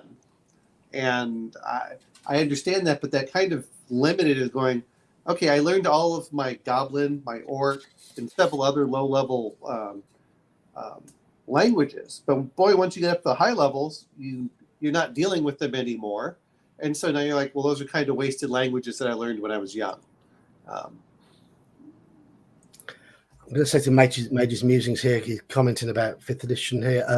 Every time I've played or run 5th edition, the general pace and style the game has adopted has led to players just not being interested in that. And I think it's a bit sad. I would like, as a DM, when I'm running 5th edition, what I've taken to now is if I see a character is a player is obviously overloading their character, I will stop and I will count everything up on their character sheet. But I am loose on that. I probably should be a bit tighter. It depends on what you want. Are you doing a deep wilderness survival exploration game? Oh boy, that encumbrance should be meaning a lot, because it's a major game changer to the game. Like I'm running a one shot of Merp for them on Monday, and I know it's not a system that a lot of you have played, but in that, if you start exceeding your encumbrance limits, you start getting penalties to everything. Mm-hmm. Well, and speaking of which, you really haven't mentioned about MERP character creation. Hey, MERP character creation. I mean, if we're going to do this, and because I always bring in all these different systems, so go ahead and talk about MERP character creation and. Right, MERP character creation. It's an overly complex procedure because of the way it's described in the book. The book is not written in the most logical manner, but it is quite. It's quite flexible. Character stats are percentile based, so unfortunately, there's no bell curve. They are very linear, which is possibly an issue with it. So you can get quite a disparity in terms of character strength and abilities, simply because you're rolling percentiles, and you quite easily roll a character with no bonuses whatsoever because of and the bonuses do matter. MERP is brutal. It's tough. You need a bit of help from the bonuses. But when you're creating a character, there's a lot of races. Well, there's the base races are elf, half elf, dwarf, hobbit, and human, but there's multiple types of each one. I think there's something like 15 or 16 different types of human, which gives you like a background.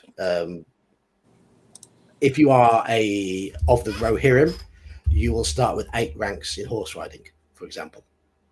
So they've all got different strengths and weaknesses, and it's totally imbalanced.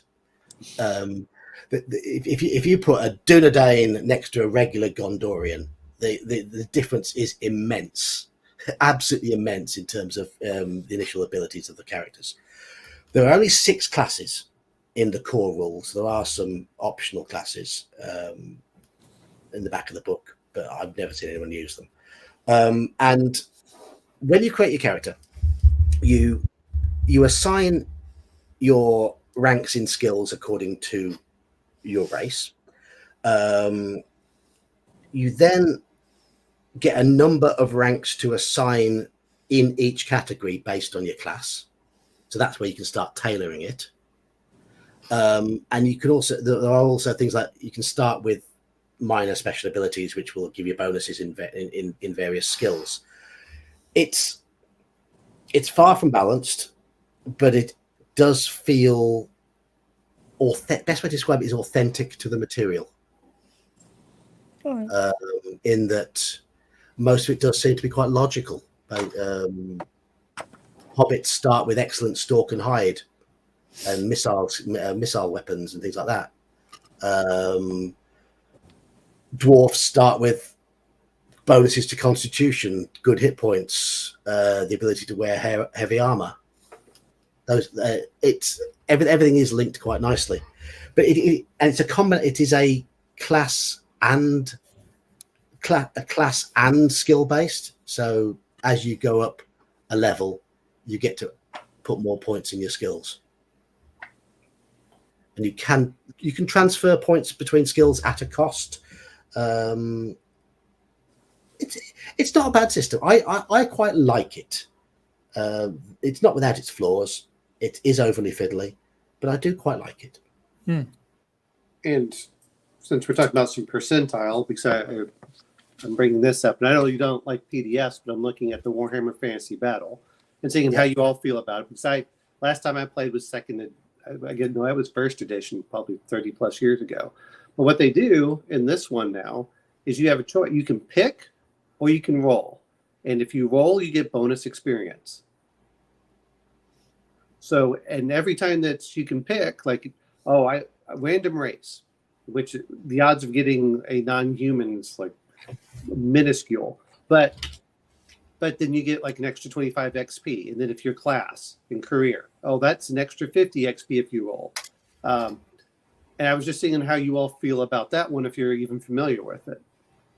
I'm not familiar with it. And it encourages gambling, which is good. It does, and to be honest, it has a percentile on stuff where humans have the greatest chance of getting things for the most part.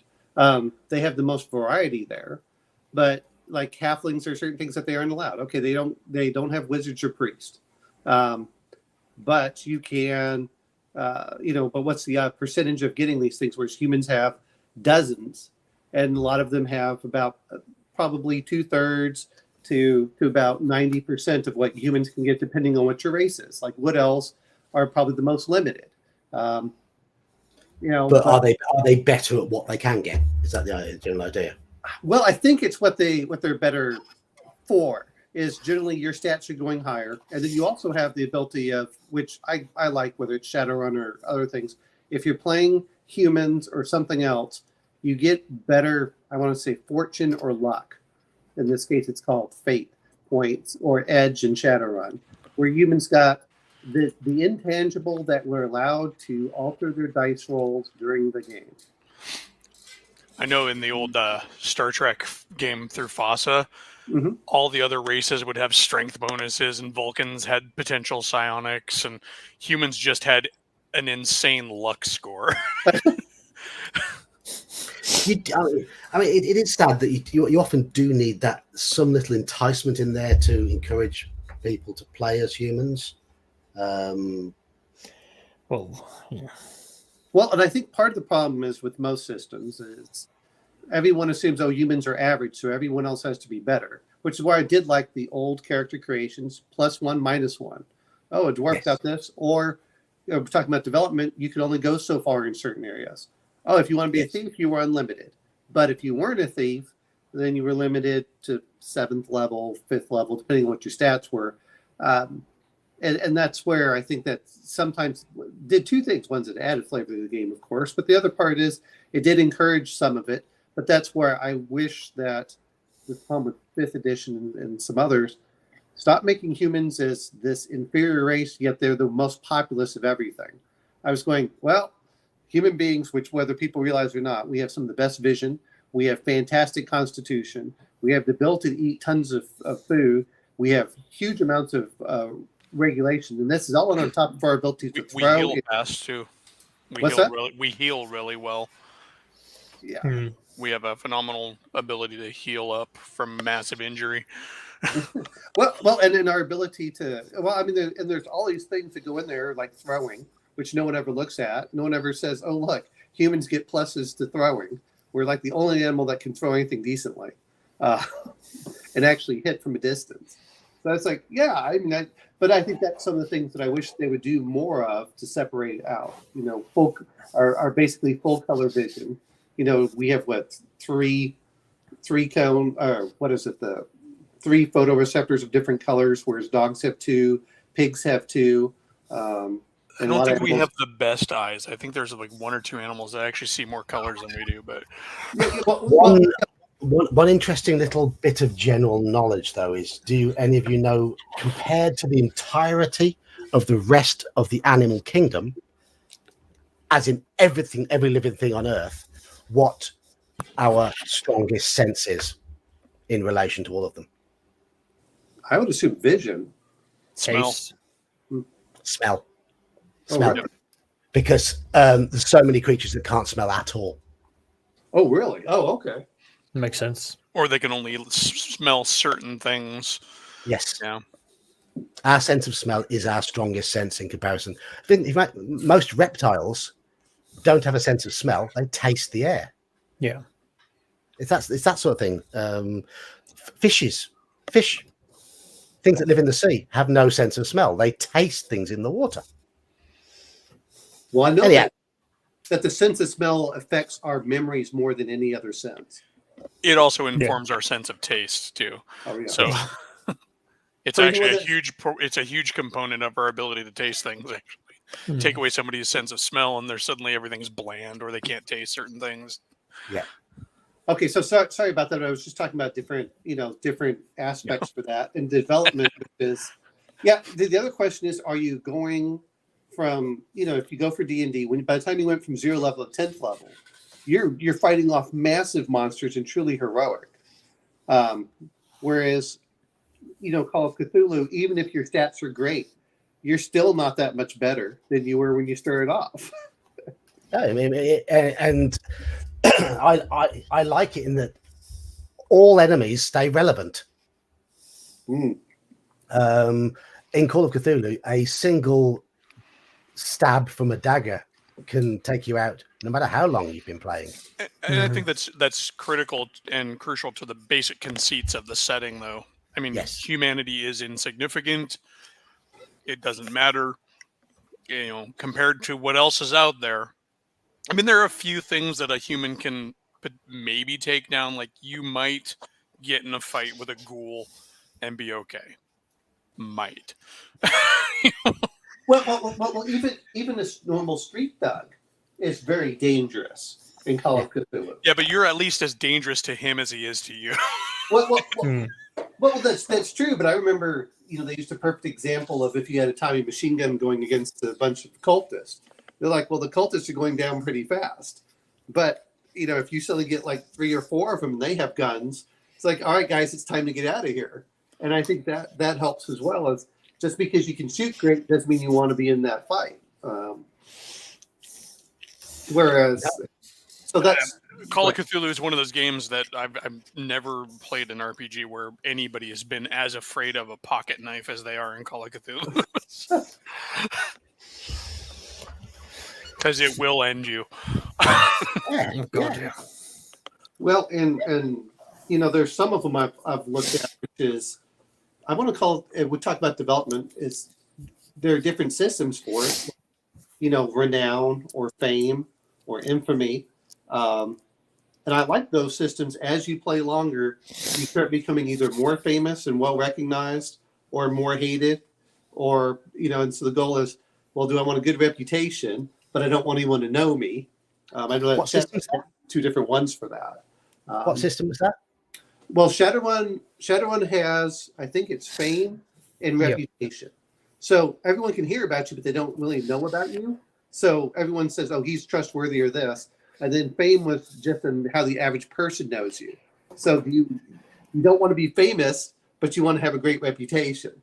So you get better jobs and things like that. Conan has renown. I know John Carter has renown. I like those where there's a certain system in there where it's not really built up by experience as much as it is built up by achievements within the game. Marvel Yeah. superheroes had that in the form of popularity. Yeah. Well, that Warhammer. and karma. I mean, karma was Yeah. I mean, that was karma was informed by your moral compass and your actions, not just what you killed. Warhammer 40,000 Dark Heresy Second Edition had a scaling system where you could be subtle or you could be overt, depending on your actions. Now, if you were overt, you were known by the enemy to be around, but it would give you bonuses to when you had to sort of enforce the will of the empire, of the imperium upon others to get what you wanted. You could be a blunt instrument at that point, but it often meant that your enemies are going to know about you very quickly. And covert means that it's very difficult for the enemy to find you, but equally so, it's difficult for you to move around without causing some waves to go around. So the players had to find their own little balance, knowing that their actions I had an impact remember on that. in Cyberpunk games similar to that, because I think they had a rep system in one of the editions, and it got to a point where one of our PCs couldn't go anywhere in the city without causing a row, because everybody would either be gunning for him or like, oh, it's him, look who it is, it's that guy, and he'd be like, we're trying to be undercover and covert, and so he eventually just retired his character, honestly, because he's just like, I can't go anywhere. No. Like, why didn't you just have your character have plastic surgery and be new guy?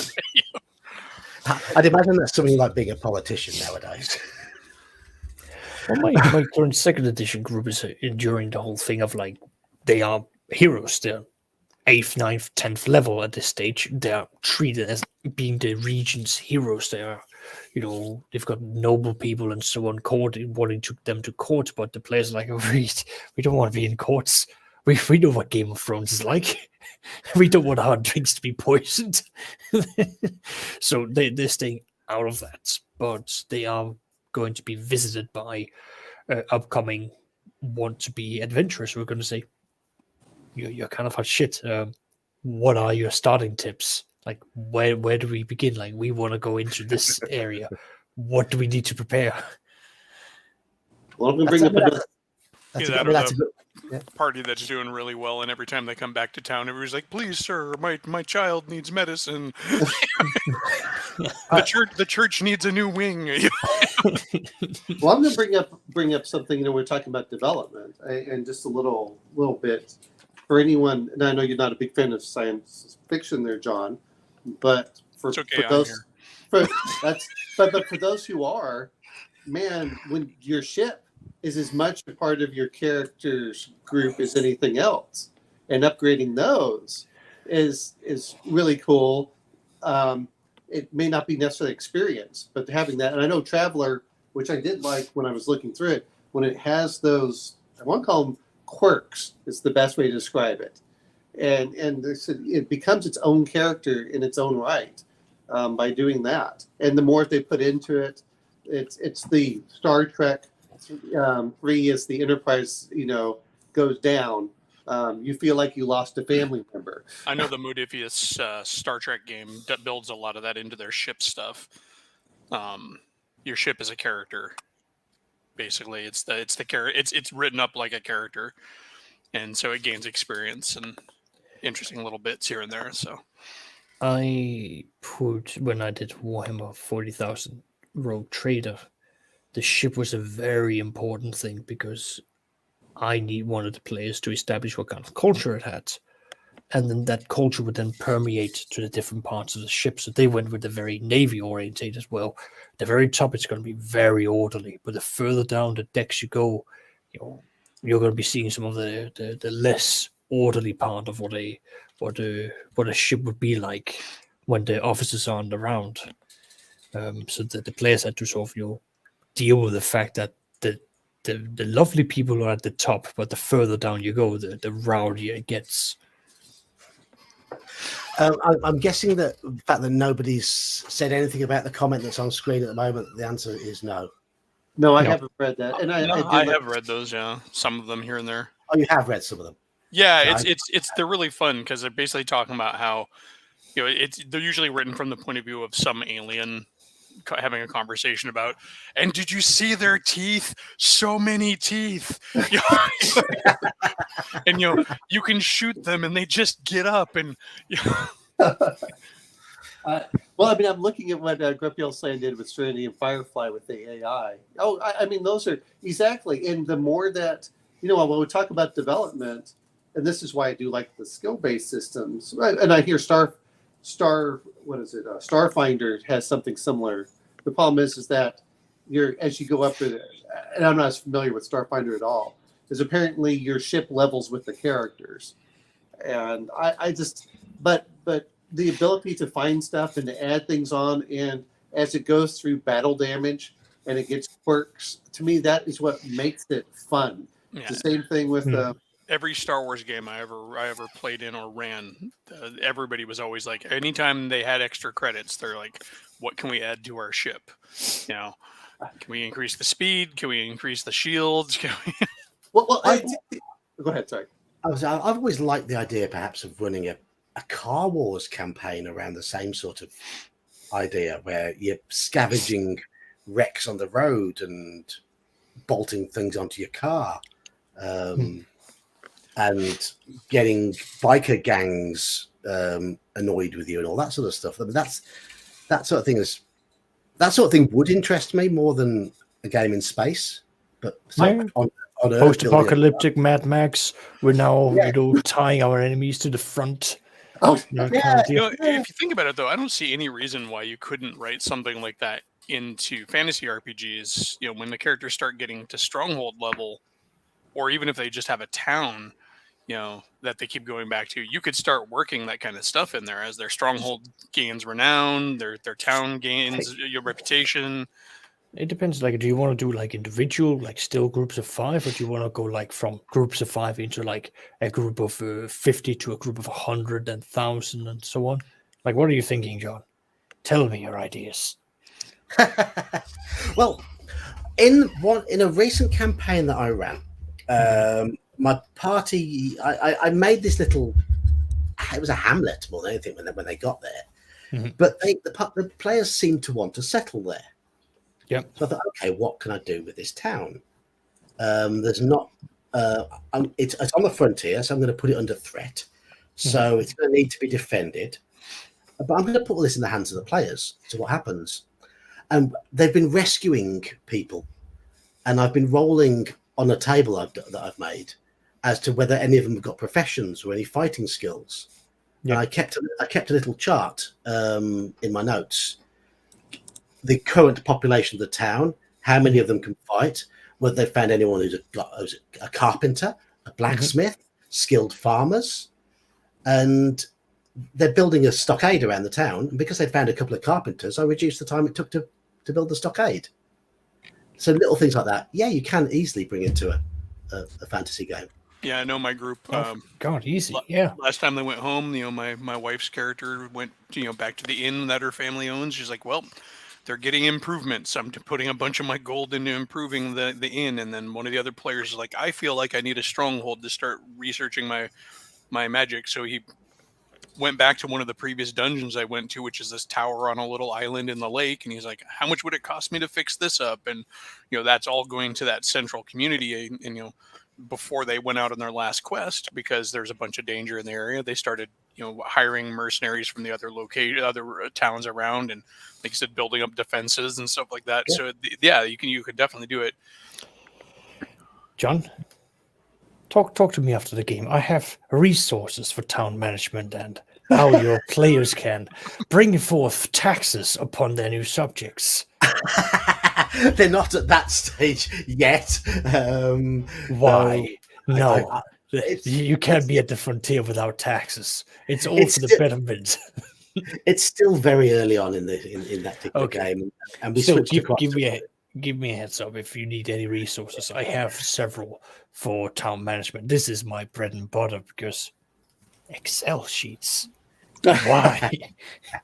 I mean, with that game, they were playing 2 sets of characters in different parts of the world, and they've been embroiled in the Lost City for such a long time. We haven't gone back to the town for ages, so I have prepared them an updated map for when the characters do return.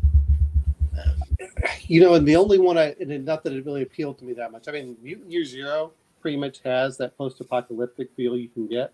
I know that even though I only read a little bit of it, was the Devil's Run has the Mad Max feel, but I'm not sure if there's anything I really want from certain systems that really get the whole thing of let me strap. I'll be honest, 40K if you play orcs is perfect if you want to suddenly put guys in the front screaming and and Mad Max to me is perfect. Hey, I'm going to upgrade this, and especially if you have those intangibles. Well, if you put on the icon or whatever, you're going to get like a bonus here or something. But yeah, I think that Paint it red so it goes faster. No, yeah. Graham has returned, but he's muted himself straight away. So I'm guessing he's a little bit busy. You all right, Graham? Yes, all right. Thanks, John. How's it going? Oh, all right. We're on to developing things like strongholds and towns and things like that now. So, Right. it always returns to strongholds, towns, and Saxius shouting taxes, taxes. Don't forget your taxes. Exactly. Well, and first edition had that. When you advanced, the goal was hit 9th level and build a fortress. That was always my goal. Oh, once I hit that, I'm going to start, and then you go to domain level play. The problem I think that they had was that there wasn't anything great for D&D to get to actually represent the domain level play. It wasn't developed back then, at least not in first edition. Never really was. It got expanded in second edition. Birthright did it fantastically, and then it sort of moved on, and then now we've got Axe, Adventurer, Conqueror, King system, where something like that. Yeah, the castle guide is great. Honestly, 10 out of 10 would recommend. I like that one. The funny thing is I keep calling it black, even though it's navy blue. It's blue. No, if any of the books of the Splat book should have been black, should have been the Necromancer's book. That it was, wasn't it? No, it's blue. I'm pretty sure it's blue. I thought it was a dark color. It's a dark navy blue off the top of my head. Yeah, all the DM books were blue, if I recall, and the player books were brown. Well, I never had Necromancer's ones. Historical ones were green. Yep. Anyways. Well, it was a navy blue because I keep the lights off. It always looked black to me. So, Slaney, you've got me on the money. What's that? Taxes. Saxius feels like it's a fireman's convention, but can't talk about what. Exactly. No, Saxius is a number cruncher. He likes his spreadsheets. Listen, I sat down, I got out my ruler, I measured out the exact length of the river from where my players lived all the way down to where they would be doing trading, calculated out how much they would be spending per month in silver and gold for hiring people to take a barge that the players owned up and down to sell the produces that from their farm and from their lumbering mills, followed by them having to do overall contracts. And it came out to a whopping 395 gold, 59 silver, and a couple of coppers. I remember that one exactly. There's character and world development, and then there's Saxius character and world development. I asked the player how detailed he wanted it to be, and he said, well, I know you like spreadsheets, I just need to know the rough layout of it. And I just went, you say no more, and off I went, and I came back to him. Here's the length, here's the distance, here's this, here's that, here's your whole thing. He's got all these followers right now, and I have started developing the whole list of this person's the secretary, this is the HR manager, this is the person who takes care of this is the person who takes care of that, and all of these followers basically root all the way back to this character because it's his followers. And then we've also got the whole fact that some of his followers are now infiltrating another player's farm because he basically wants to have the capability of cross-pollinating jobs and what have you to increase.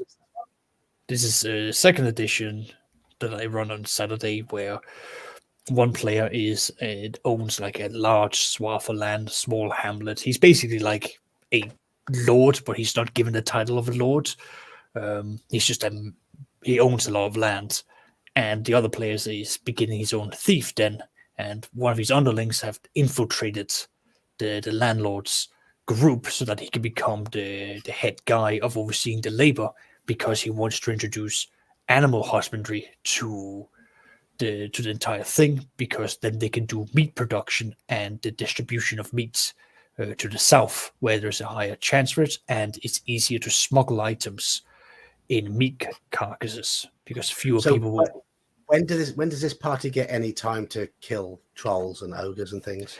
They have spent a year and a half doing that. Now they want to do high level domain stuff, and the Fair enough. domain is the city that they live in, and they're in the middle of trying to kick out an invading corporation inspired guild, and they're trying to negotiate peace with the Mexican dwarf cartels to prevent them from going all out, because there has been multiple assassinations attempts on one of the players, and they get closer each time. So this is character development taken to the nth degree. Yes.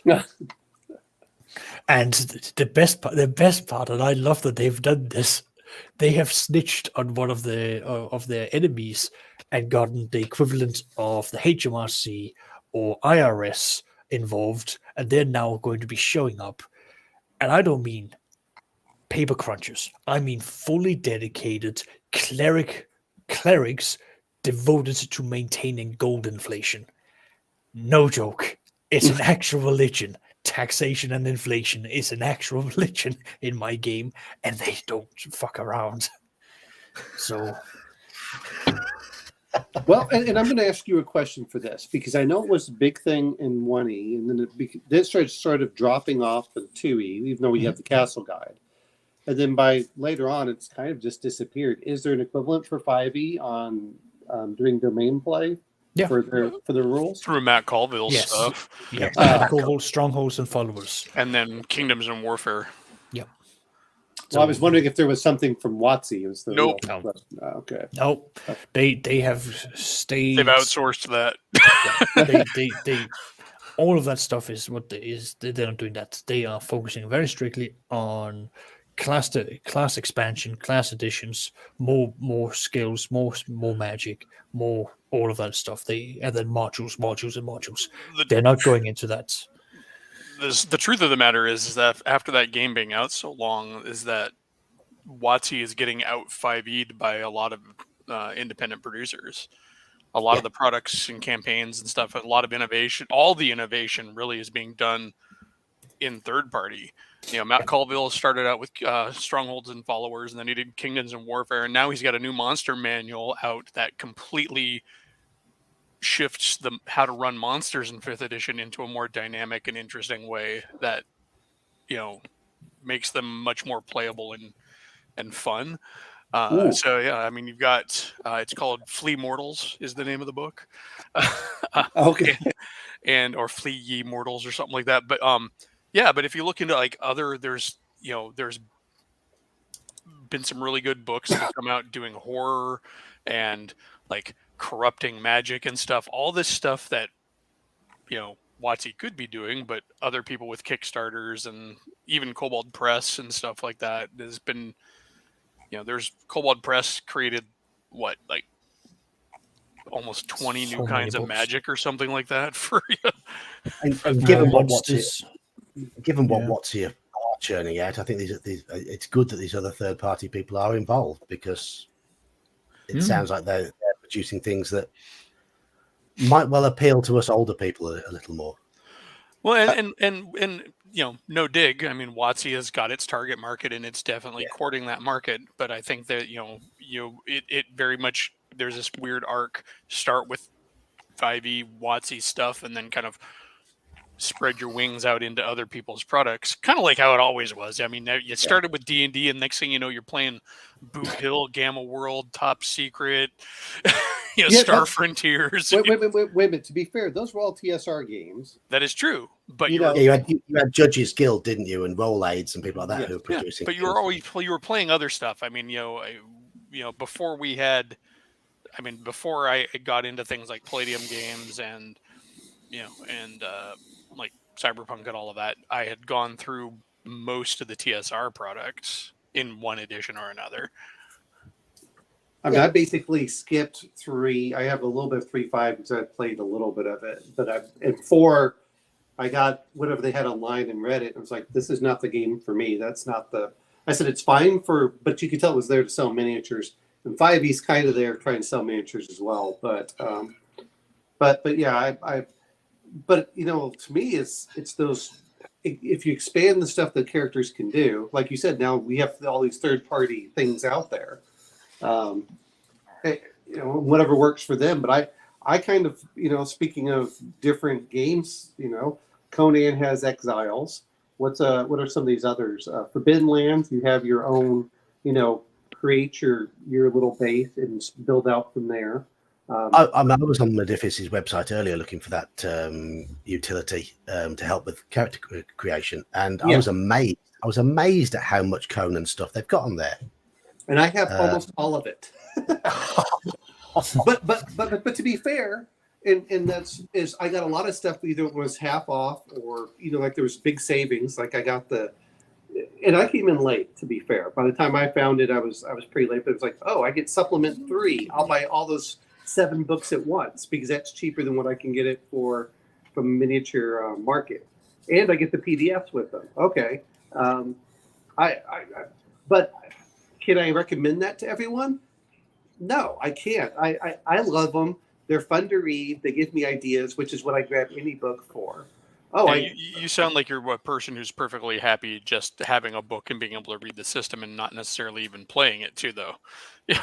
I would love to play the system. Now, there's some of them, and this is why, like when I was trying to recommend to John, everything else you can kind of ignore. I like the Book of Skelos. I like the Hyborian. After that, get it if you want to, but it's not really going to make it. It's basically more character setting, a few more monsters, a few more options, but it's not going to change your game up. It really is how it's going to come down to it.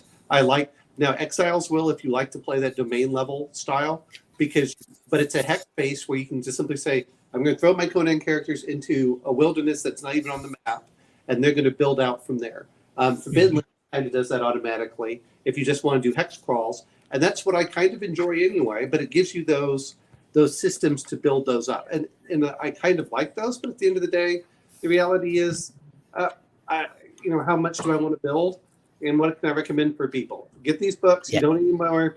Buy them if you want to buy them, but that's all I can say is that you'll be happy with, and that's what I think anyone should do if they're going to recommend systems to people. That was partly the point. Yeah, I can see you back. Well, maybe you said that you had a limited amount of money anyway, which, to be fair, I think all of us do. And say, okay, why am I going to go 100% into this Kickstarter? And like, what did I do? I bought the Conan board game Kickstarter, and it's like 4 feet tall with all the boxes if you stack them one on top of the other. And I asked my son, hey, do you want to play? No. Like, well, thanks. A stack of board game that big though is kind of daunting to a lot of people. Well, you have the core board game, and then you have more miniatures and like a rule here. I mean, when you really look at it, the basic expansions are there. But I'm like, but I want to have the miniatures. And I should have just said, you know what? You don't need everything. Stop. But yeah, I mean, those are the things. The question is, what do the characters want for development, and which systems allows that? You're not going to get a domain level play, really, I think, in Call of Cthulhu. It's not that you can't do it. It just doesn't have the rules to do so. You're really going to have to Not work really it. a place for it in Call of Cthulhu, though. It's not a game that's designed for that sort of approach, really, is it? Unless you're going to start your own cult. Yeah. I mean, have you seen that Hudson and Brand detective agency package that they did, where you pretty much inherit a detective agency? I started that, but the characters died in the first adventure. Yeah, my players have just got involved with those guys recently as NPCs, and it's been eye opening for them. Like, wait, there's actually an organization that deals with this stuff out there. Well, that's and that's the other problem though is how easy or how fragile are characters. If they're very fragile, do I ever want to do domain play because they can die so easily and they're not coming back? You kind of wasted a lot of my time for that. Whereas, if you again have a more heroic or pulp style, then of course you're going to build stuff up. I mean, if you're doing Cthulhu Dark Ages, maybe you could do domain play where you're like, I've got my little fiefdom here, and got to protect it from the dark ones. Well, sometimes I enjoy doing it for the NPCs as much as I do for the characters. Okay, this is for me. I'm going to build all this stuff, and then I'm going to start having all these connections. And you go, all right, just don't die on me, and hopefully they still like the system, and that's the hard part. And fortunately, as I've gotten older, you can pick the old modules and stuff up, and none of the other players have them. Whereas, like when I was a kid, we all had all the modules. We had all the books. So you Boy, your group was flush. I've just seen the message. I'm going to have to drop out here. Gentlemen, it has been an absolute pleasure. Have a wonderful evening, everyone. Have a good night. No, that's all we spent our money on. It's not that we were flush. It was that we were, I made just this amount in my little salary. I'll save up for a month to buy this one hardback book. I meant particularly in terms of gaming materials. Yeah. Well, I probably could have bought more game books if I also wasn't buying G.I. Joes and things like that. Yeah. Spending my money on junk food and heavy metal magazines. Stickers and records and things like that. Well, aren't they supposed to be coming out with a new one that talks about the cults in Call of Cthulhu? Probably. They're coming. I mean, they got to produce something for it. I haven't looked at. I've got so much Call of Cthulhu up there that I've yet to go through. I'm not going to buy any more Call of Cthulhu for a little while. I'd say probably a third of my shelf is Call of Cthulhu, and the vast majority of it hasn't been played yet. So I want to play at least 10% of it before I buy anything else. Well, but, I have to say I save a lot of money being a homebrew guy. Well, that's true, but a lot of times I like to buy systems rather than buying settings. Because you're right, because you can start doing your homebrew, but like, this one already has this. Let me put this in there. Yeah, so like I stick with core books, and then I might get like location books. Like for Call of Cthulhu, I have the various city source books, like the San Francisco one and Berlin and things like that, because they're just great. But I also find that if you're playing in the 20s, other than the specifically Call of Cthulhu stuff, all of that stuff is a Google search away, or a book. Yeah. You can go buy a real book and read that, or a movie, or a Netflix series, or Well, I remember the old World of Darkness when they had their setting books. And, yeah. Oh, okay. And those did a lot of the background. Well, that's the question though. Is really what if anyone's played the Rune Quest, because it uses a similar system, what their experiences have been for character creation and development. I've not played Rune Quest. I haven't. I own it. I have like the massive encyclopedic volume for the Glorantha world, that ginormous like $200 and $300 set of books. But I got that just because of the world, not necessarily the game. The closest I ever came to playing the system was playing the old ElfQuest RPG, which used the Chaosium system back in the 80s. Okay. I mean, talking about sort of like collecting books and whatever. Well, I don't know if either of you have seen the videos I did on the placing the MERP adventures. Most people haven't, but I've watched all your MERP stuff so far. The main reason I did those was I had a few people asking me about MERP, and it's one of those sort of games where the setting material is probably better than the system, and so a lot of the setting material can be used for other game systems pretty easily, and it's so good if you want to play in a Tolkien-like world. It's so detailed, it's so thorough, and so much love gone into it that it's it's worth having, but it's expensive. So the point of doing that map was to try and put things in locations to show people, if you pick up this setting and this this book of adventure scenarios, they're linked together.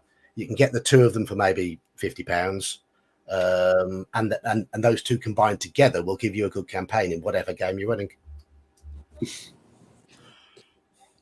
That was the point of it, because it's just too expensive to get the whole lot of it. Yeah. Well, and the funny thing is, as I get older, I have more money or disposable income to buy these things, and I'm starting to go over and like, I'll let this pass. I'm not, instead of saying, oh, I have to have this, like, I'll let this pass. And then if I find something really good, I'll go all in and say, like I said, with Conan, I've really enjoyed it. But that's why I can only recommend, just a couple of books, unless someone says they want something very particular. And so, well, if you like it from there and you want to do more in the Conan world, then go ahead and buy more. And, Yeah. But yeah, it's to me, it's very hard. Otherwise, but like for Call of Cthulhu, I think I bought the Grimoire, the pulp one, and the basic book. So I only have 3 for that, and I'm not sure if maybe the Monstrous Compendiums, if I'm ever going to run it, and maybe an adventure. Like the Investigator's Handbook is worth getting. The which one? The Investigator's Handbook. Oh well, isn't that just taking the rules from the Keeper's Handbook and just cutting them down? No, it has a bunch of world stuff in it that's really useful for the players to have to look up to, like a lot of world notes, and also I think it has some expanded career stuff in it. It does, yes. If you're trying to give previous experience to your characters, that's how for example, I got the military backgrounds for the players in my group that wanted to be in the Great War before they started being their civilian career. Mm-hmm. That's in there, but also it has a lot of stuff like, it's just handy to have especially if you're playing with people at a table, to hand over to the player side of the table. So when they're looking for airfares and stuff, they can flip through the book and the real resources. It's a nice book. Okay, it's not 100% necessary, but it really does, as you say, flesh out the character creation and help with getting the players up to speed with the world and the era. Yeah, it even it reprints like the entirety of the Dunwich Horror in there, which is pretty cool because that's sort of like the quintessential Lovecraft story as it relates to the RPG. Even Sandy Peterson himself says that's the adventure, that's the story he based Call of Cthulhu on. If you look at those adventures that they have in there, with a globe spinning, I'm like, okay, I'll never get through one of those. Oh god, like Nyarlathotep and all those ones where you're like, and now we're in Egypt, and now we're in the sea, we're in South America, and now we're Yeah. Some of them are a little OTT, but to me, one of the best things about Call of Cthulhu is the quality of the adventure books and how well written, well designed a lot of the scenarios are. There's a few duff ones in there, but there's so much given to the keeper to help them provide detail. Everything just feels lovely. Over the history of the game too, they've done a lot to just give keepers and players a lot to use. Do you remember the Blood Brothers series? There's 2 of them, the Blood Brothers supplements. I don't know. Oh, those are actually fun. They're non-Lovecraftian adventures based on like popular horror tropes and stuff like that in Call of Cthulhu stats. So here's a sleepaway camp adventure in using Call of Cthulhu. Here's a zombie plague. Here's a psycho killer with a chainsaw. All done. And while they're not necessarily something that you would want to play, I have pilfered those things for park rangers and students, stat blocks and everything like that, because they're so full of NPCs, because they cover all those tropes and genres. Or if you need a floor plan for a cabin in the woods, or they're just really useful. Some of these are just so huge, and you're like, oh, okay. I'm looking at this like Horror in the Orient Express 2-volume set. And just, Good grief, you know. Yeah, I've got that up here. That sounds great. You know, the thing is try and get someone to get involved in it, and most of the, yeah, I mean, a lot of these I would just love for all of them. And I think those are kind of the thing of, you know, what systems do you like and who wants to run them, and I think that's part of it. My main group, when COVID arrived, were in Venice in that campaign. Mm-hmm. And we were having a great time. But sadly, it's never continued, which is a shame. I find that it is very intuitive writing scenarios for Call of Cthulhu. I don't know if I've got a warped mind and horror stuff comes to me really easy, but you know, D&D, I often find myself struggling to not make something that's just the same tired old cliche, you know, but with Call of Cthulhu, you know, I can read some little blurb from history, and next thing you know, it's getting bent into, you know, a scenario. I could drive through some town on my way moving here to St. Louis and run into something, and I'm like, this would make a good scenario. You know? Yes. Yes. You know, that news report that you just saw on TV, reframe that. You know? Well, and I think, you know, that's the question for it is, you know, Call of Cthulhu, I think that you could start off without having, even if you're, you know, different investigators die off, you can bring someone in and they can still specialize in the areas that you need. They aren't quite as broad, but I think that's the hard part for some of these higher level ones. Yes. Is like you were talking about all of those adventures in Merc. Okay, great. You lost your 6th or 7th level character. You're going to restart as level 1. Good luck. Yeah, and one of the problems with Merc material is there is too much of it that is geared towards high level characters, and not enough of the setting material that is geared towards low level characters. They did try to rectify that with the Ready to Run adventure series a bit later on. There just weren't quite enough of them in quite enough locations. And you think that the lower level stuff would be the ones that really are the plethora. I mean, you know, I find it interesting with DCC. Almost all their stuff is low level. It's up to like 4th or 5th level, and that's about it. Isn't it? I mean, typically a new DM will want to run something introductory. Mm-hmm. There should be more demand for low level stuff.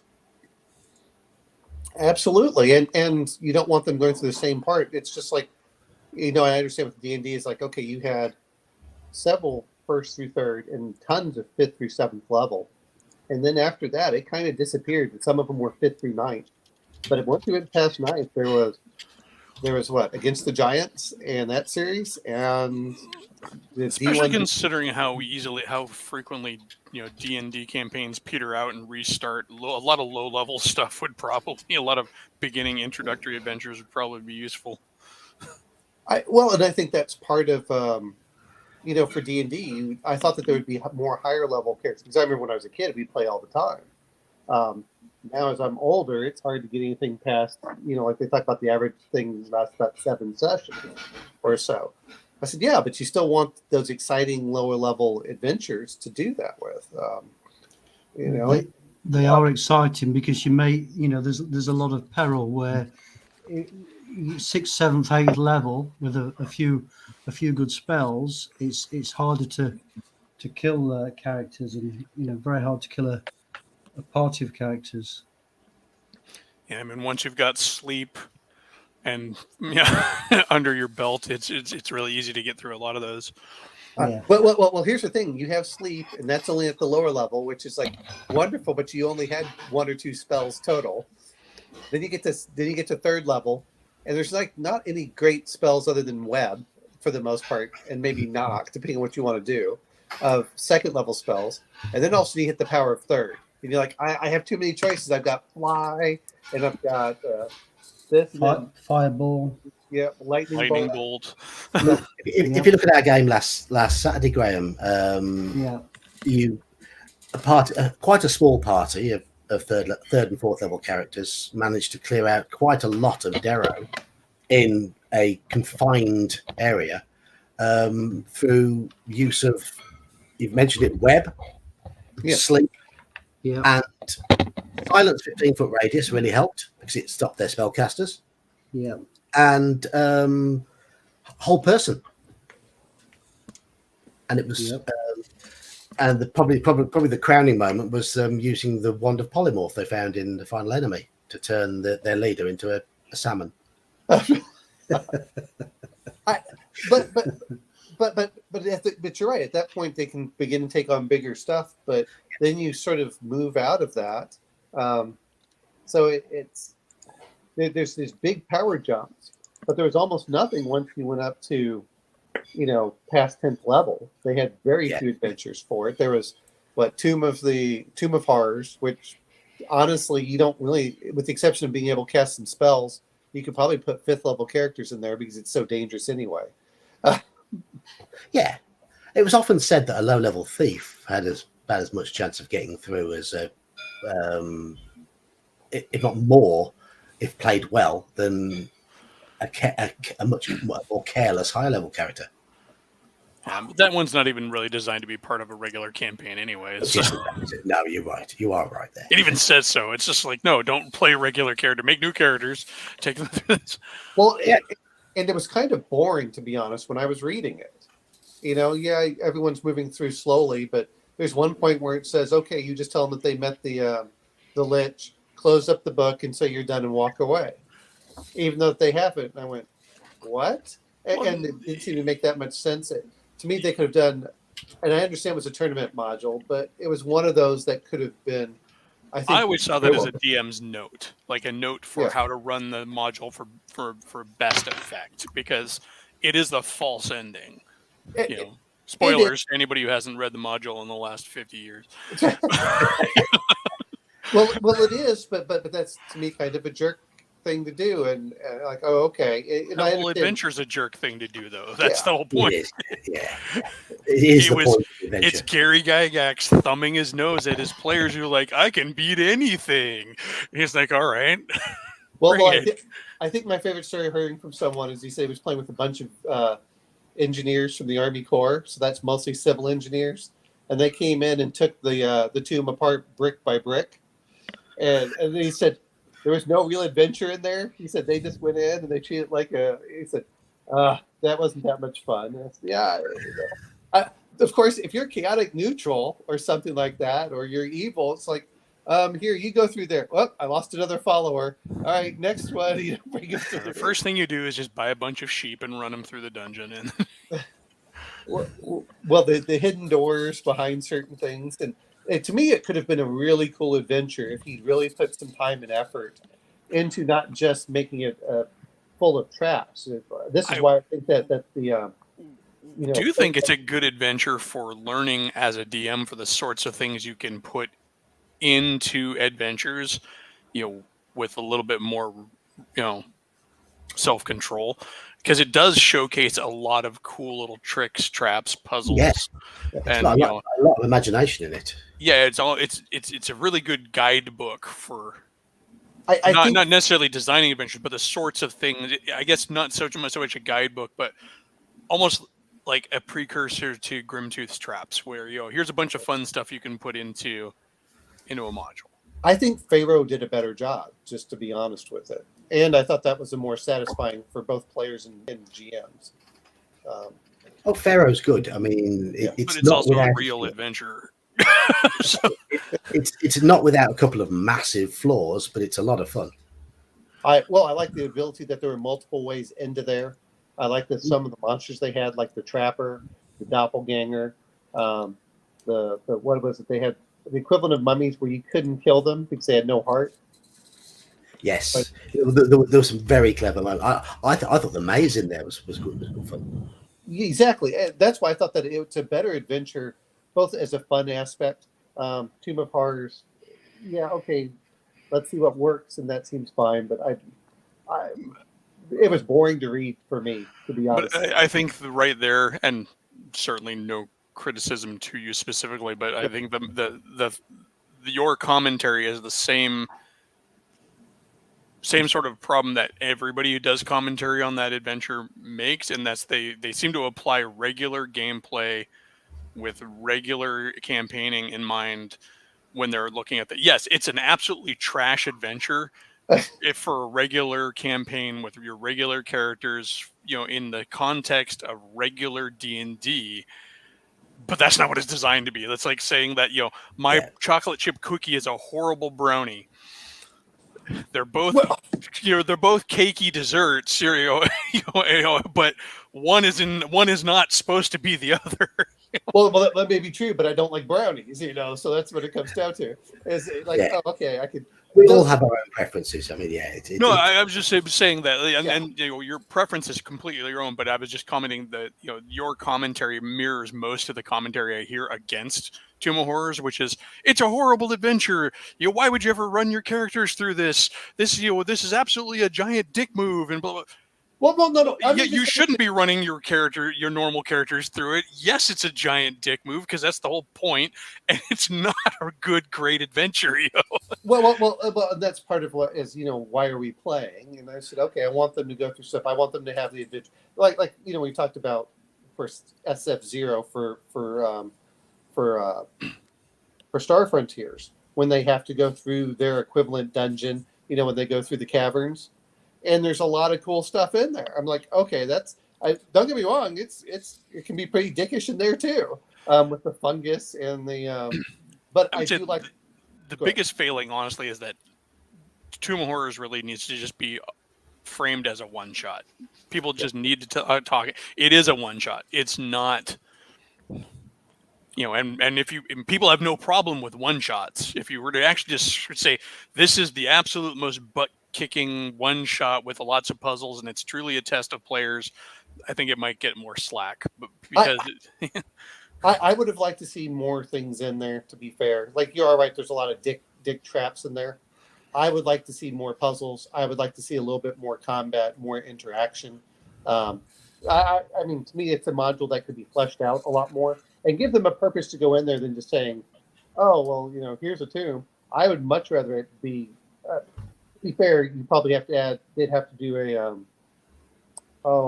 like the OAR version of it, where they're going to really expand it out and make it a lot more interesting. And that's the way I look at it. If you put more interaction in some of the things in there, if you put in the demons, you put in traps you put in different types of puzzles, I would have liked it a lot better. And then you get Tomb of Annihilation, which is exactly what Tomb of Annihilation is. It's a Sararex, not dick move dungeon.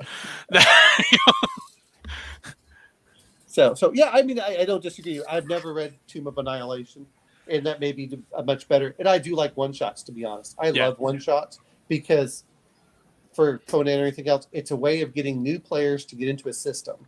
And if it's simple, they'll do it. They don't have to learn a lot. And you can both find that as a GM and as a player, whether you like stuff. And you can say, okay, we're going to go run this. We're going to go run that. It can also be a really fun way to play different characters for players. Like, okay, you've got your regular guy who's that paladin, but you're getting a little tired of playing that paladin. You want to try playing a ranger. Can we do a one shot? Yeah. Well, the only problem I have with certain systems is some of them require, how do I want to put this? Now I'll use like Blades in the Dark, where it really requires character development or devolvement to really see in how the system works. Call of Cthulhu sanity mechanic doesn't mean too much in a one shot. It really begins to shine when you start going over multiple adventures. And there is one exception.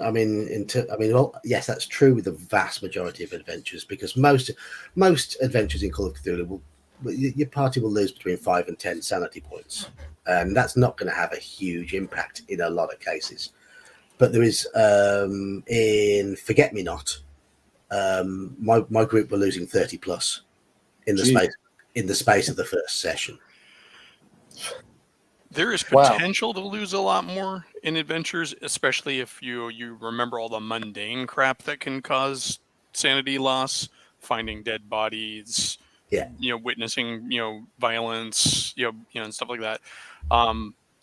Although Seth, in some of Seth Skorkowski's videos, he's pointed out some of the published adventurers have ridiculous inconsistencies Yeah. in Insanity. Like he's got one where he talks about, you come into a room and you see a reflection in the darkness in the mirror.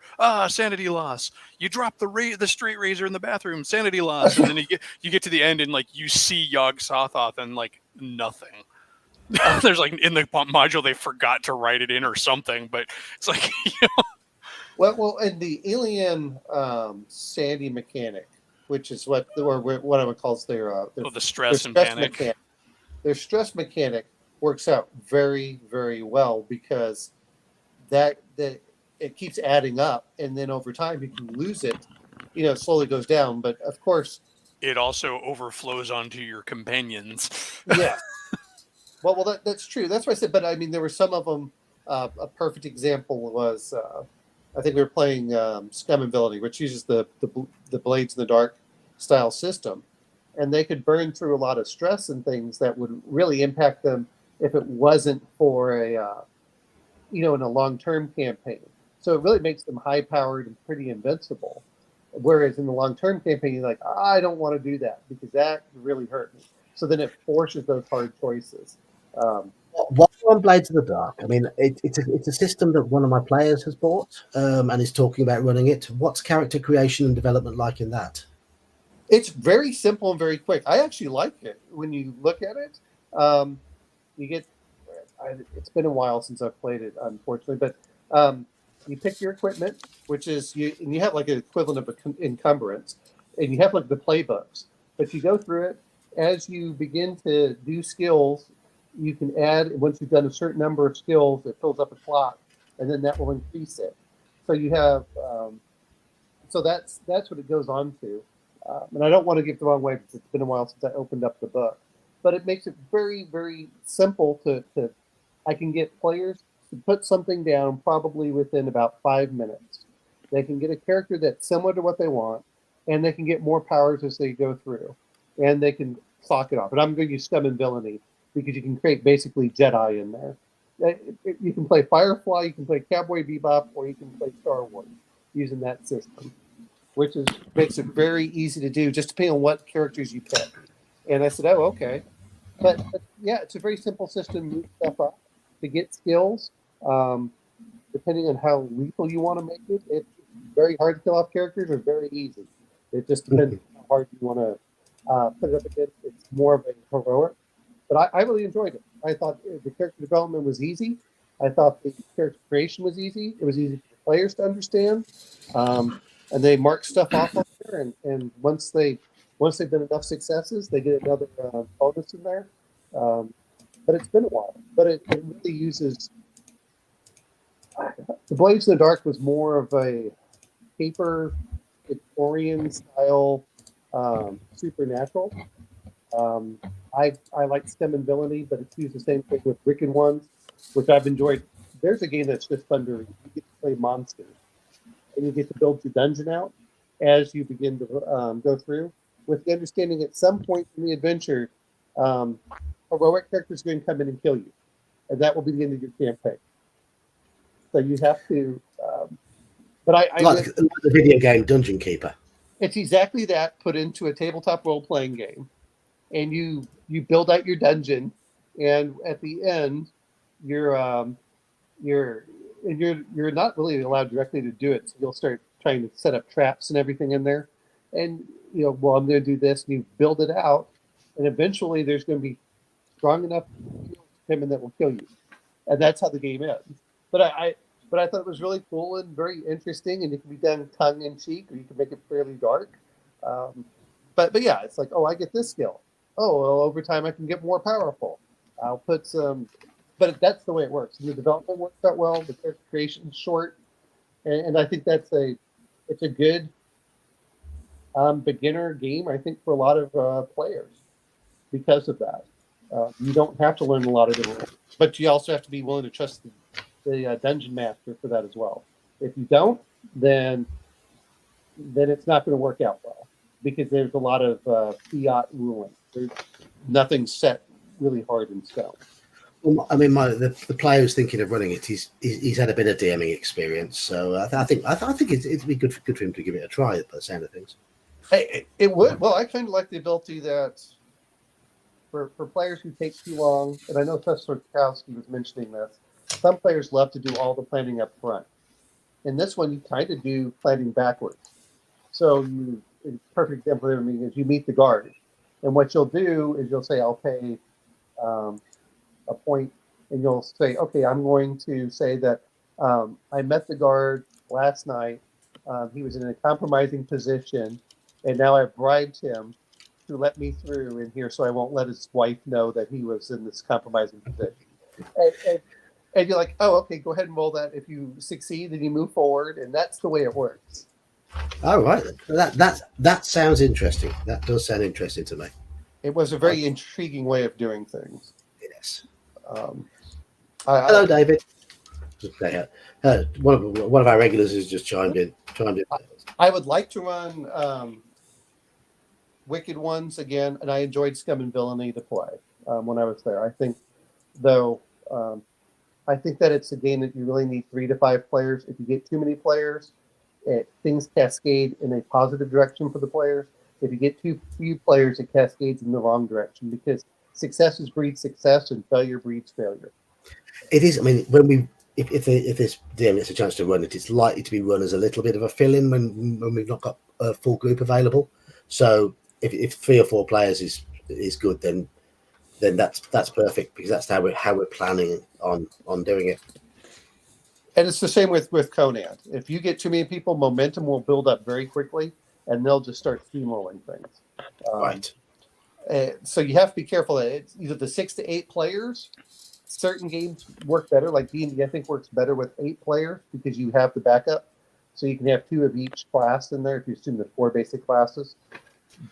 This one, though, is if you get too many players, it's going to pretty much overwhelm the system, and it's going to give them a lot of bonuses to go forward. Seems to me that many players in a Conan game just wouldn't feel like Conan, though. No, you're going to have to.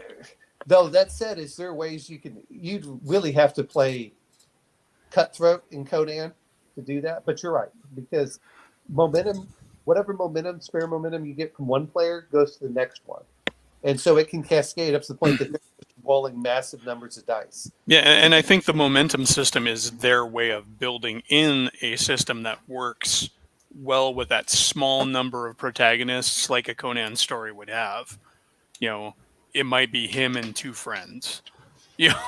Well, and that's I found it worked well with 4, and this is one next time I play it, I'm going to limit them to stats below 12 or 12 or below. I'm still going to give them the total number of stats, but I'm not going to allow them to get 13 or 14, and I'm not allow them to get skills above 3 or a focus above 3, because I found that once you get up to that 4 in that higher range, it cascades that momentum, and they start taking things out left and right. They're like, no. If you can get up there, but I don't want them taking out my little minions that quickly. I guess that's where starting with a randomly generated character comes in. It helps. It helps make sure things are spread out a little bit. Well, it's a great adventure if you want to do it. If you're going to play Conan, is get the Pit of Cthulhu, which is free. It's the free RPG, and basically the characters are on a ship. The ship gets they're slaves, so they're going to be sold into slavery. The ship hits some rocks, and they're forced onto this island. And now they have to deal with the pirates that want to get them. And then, of course, there's something in the back as well that, if they try to escape the pirate, they're going to end up in a temple kind of area as well. I kind of think that having a random generated character in Conan almost would build the experience better, because Conan himself is sort of a random character. He didn't choose to be brought to go into the world the way he did. It just kind of happened, and then now he's a force to be reckoned with. And so many of the other characters in there are also in some of the stories are very much circumstantial characters. Whether that's the woman he's protecting in an adventure, or the other man-at-arms from the mercenary company that he happens to have been put side by side with because of fate. Yeah. Well, I mean, the perfect example of the thing is if you want to get some of the other books, like Thief, it gives you the ability to do archaeological digs. So, like, this character has an observation skill. He now is allowed to automatically detect secret doors. Um, so there's some aspects in there where you can start branching off. But you're absolutely right. Is okay if you have an archer, great. If you have a fighter melee, great. But then you can have you can be a healer in it and you're still very useful. And that's what I kind of like about it, is because those talents and skills really allow you to both be niche and allows you to, and because it does have more skills, you can sort of spread them out, but you don't feel like I'm not going to be useful in this game. As long as everyone knows what they're doing. It's like, okay, well, what do you want to play? Well, I would like to play a merchant. Well, okay, you can play a merchant. Go take some social skills, go take these skills, and as long as not everything has to be that one combat. Yeah, and thematically speaking, I think that would still feel like you're in that in the world of the books, the source material. Because often you did have Conan alongside some civilian, in a bad situation. My only experience of the Conan world is watching the first two Conan films, and it was a while ago. One thing I'm definitely going to do before I even consider running a game of it is listen to some audiobooks. That's what I've been doing recently. I was reading the Conan stuff, and there's certain words I wasn't even familiar with. Like, I have a pretty good vocabulary, but I had never heard of the word sword before. Sword. Yeah, with an A, not a no. It's a grassy area, I believe. It's I think it's just a grassy area. Yeah, you're right. It absolutely is. And having been out in West Texas, I know exactly what it looks like out there. And but that's not a word I've seen normally anywhere for the language. You know why I know it? From the module UK5, Eye of the Serpent. There's a chapter called The Barrow Sword, and it's a grassy meadow with a burial mound in it. The one thing I did have to get used to in going through, and because I started with a lot of the short stories by Howard, is hearing that man redescribe Conan over and over and over. And I'm like, you really love your protagonist. Well, but I understand, because it was a serial, so you assume that they didn't have any of them. Well, I know. It's just, but when you're listening to the short stories back to back to back, it really hits you. I liked Red Nails, but what's interesting is everyone talks about Conan, but if you read a lot of the stories, a lot of it seems that he survives by luck. Like if you read the Tower of the Elephant. He's not that good, like skill wise, in a lot of the stories. He's like avoiding fights, sneaking around stuff, and getting out by the skin of his teeth. Well, no. He's a better fighter than most of them. To be fair, he is.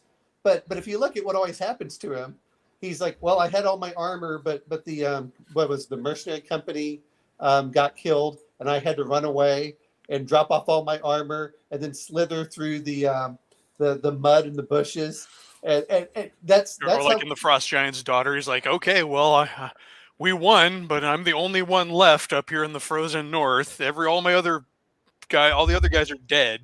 I either killed them or they were killed by the bad guys, and I'm dying of cold.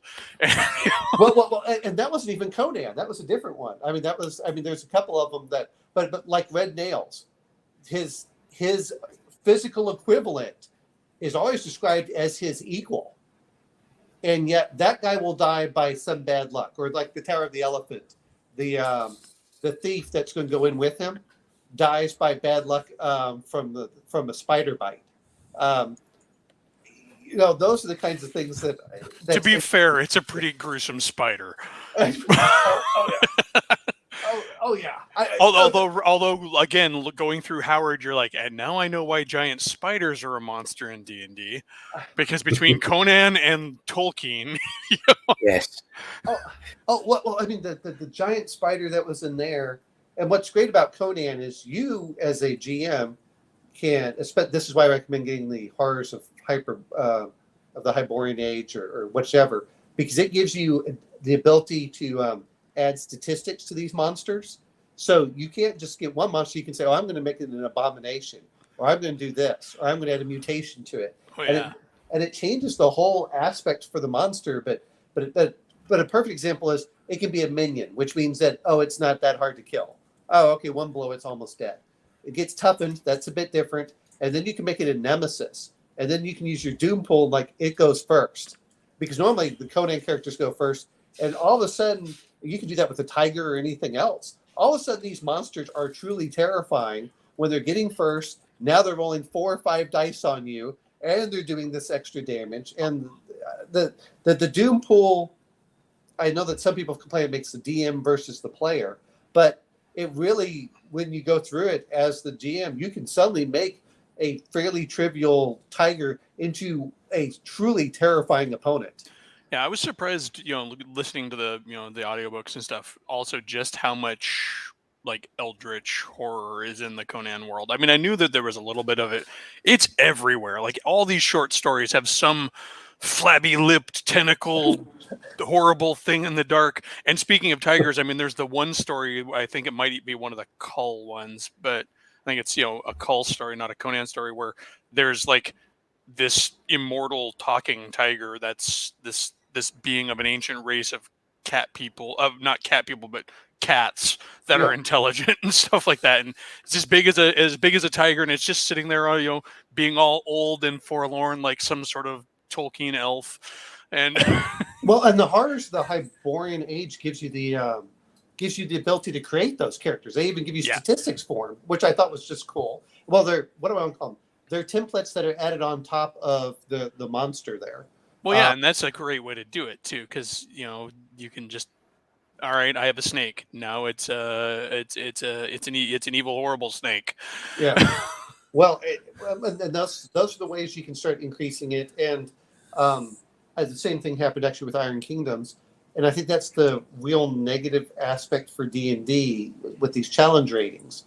Is they don't give you the ability to add this stuff on because you have to recalculate all the experience. That was one nice thing about 3rd edition was templates.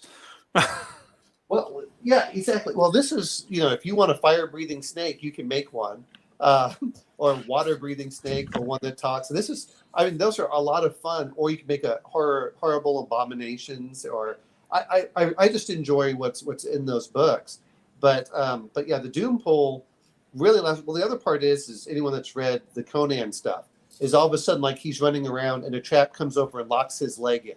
There's an option in there where you can use a certain number of Doom points, and that's your Doom pool. You pull a certain number of points out of there, and all of a sudden you can say, "All right, you're trapped," or it gives you the ability that if you spend a certain number of Doom, you can suddenly separate the players in half.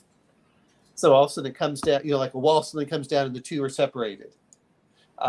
It gives you I'm not saying a DM can't do that, but because it's built in the mechanics, you as a player, you don't feel cheated like, oh, you're just screwing me.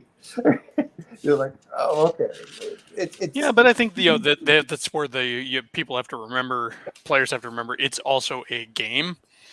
And just like with D&D, and like we've talked about, kind of the old school philosophy was more gamist than the new school, because we went into the old school as this is sort of a challenge, and I'm going to go through this dungeon, and death is very much a real thing, and it's to be expected, and not something that you get all grumpy and mad about. It's like, okay, well, I died. I lost a life in the video game of Dungeons and Dragons. Oh no, make another character.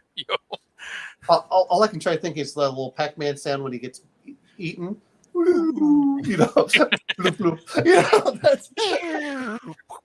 yeah, exactly. And until then, your characters are hoovering up the gold pieces, running around the maze. Yes. Well, that's how you get your XPs, right? But what I like about for Conan is you can make it integral to the story. It's no longer, some of the old ones where you can say, well, I've just put a trap out there. Well, in this one, I'm like, okay, I spent some Doom points. All right, there's a spike trap where you suddenly fall into. Oh, okay. As a player, you don't feel, and as a player, you have to kind of, like, he starts with the game master has a certain number of Doom points, but they have to give those, but you as a player can improve yourself by giving more Doom points to the game master, and so you kind of know what's coming, and you're like, but the game master also makes sure they spend them. Otherwise, you don't want like 27 points for the final boss, because then you'll wipe everyone out almost immediately. But you have to, but you can use them. But it's the same thing like like if you use one, it can change the atmosphere. So suddenly a deep fog rolls in. And I think in some ways it encourages the DM. It's not that you can't do it in any other game, but it really encourages the DM. Oh, The skies broke open and the rains came. Yeah. Well, exactly. And all of a sudden now it's muddy. Oh, okay. Now you're doing this. The earth shakes and the walls begin to crumble. Yeah. Well, what was the when for Tolkien, when they're trying to go through the pass, and Saruman gives them bad weather so they can't go through it. Throws a stone at them. Yeah. Is that or in the Hobbit with the stone giants? Is that anything to do with it, or are we thinking of similar? No. This was the Fellowship of the Rings, where they're trying to avoid Moria as much as possible. Yeah, so that was Saruman, wasn't it? Yeah. Well, you have that ability in Conan by destroying some doom pool, and they're like, yeah, and you can create. It says like if you use 6, you create an avalanche, which I mean that can really injure characters pretty badly. So then they're like, maybe this isn't the right way to go. But the adventures I enjoy because they definitely they have the feel of Conan. For the, I think definitely. I mean, as I said before, what was that, John? I think he froze. I was like, no. He usually starts getting problems with his internet about this time. Well, the question is, does Graham have anything? I mean, yeah, Graham. Of course, I don't have anything to add. I'm listening. I don't know anything much about Call of Cthulhu apart from what I've heard on this channel. I've never played it. It sounds good.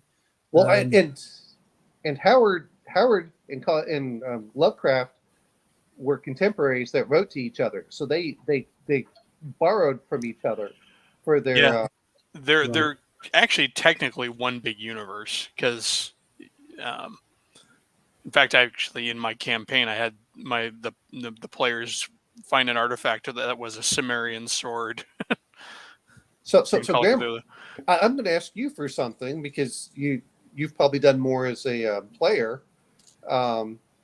What do you like to do as far as development and I guess advancement and how your feelings are about that? Or what do you like as when you're playing for some of these things? So are you asking me or Elfbait? Graham, you. Okay. I quite enjoy the progression itself, similar to what John was sort of saying earlier. If you rush through the levels too quickly, or it kind of it cheapens it. It's nice to wait for the better skills and the things that come with mid-level adventures, and by that time the whole story is grown and developed. Your background is expanded. So I quite enjoy that aspect of character development. Now, Graham, did you play his U3 game? Yes, I did. Yes. What was your experience with it? We got to hear it from John, but I don't think I got to hear it from your viewpoint. Yeah. It was great, and John, very very fair DM, lot of detail as you'd imagine, but only when it's needed. A lot of the time, the story flowed and the players were engaged, and we had some good combats, and we also had some, we knew we were probably overpowered, so we had to think about how we approached the complex, and it was good adventure. That's cool.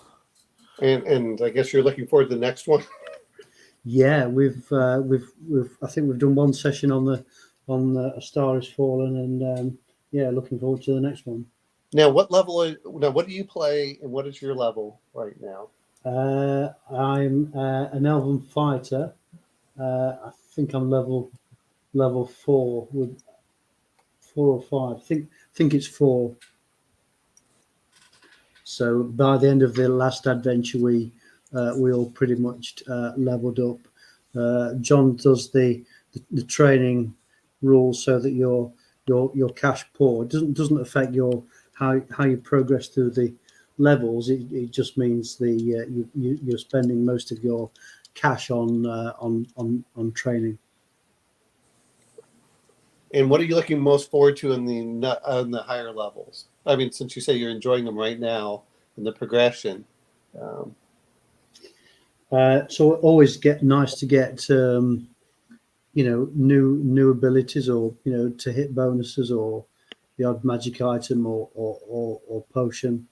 But mainly looking forward to the adventure. I know John's played this one several times. He obviously enjoys DMing it, and that makes a difference as well. With a DM that knows his way around, and knows like the way that the module is gonna progress, depending on what choices people make.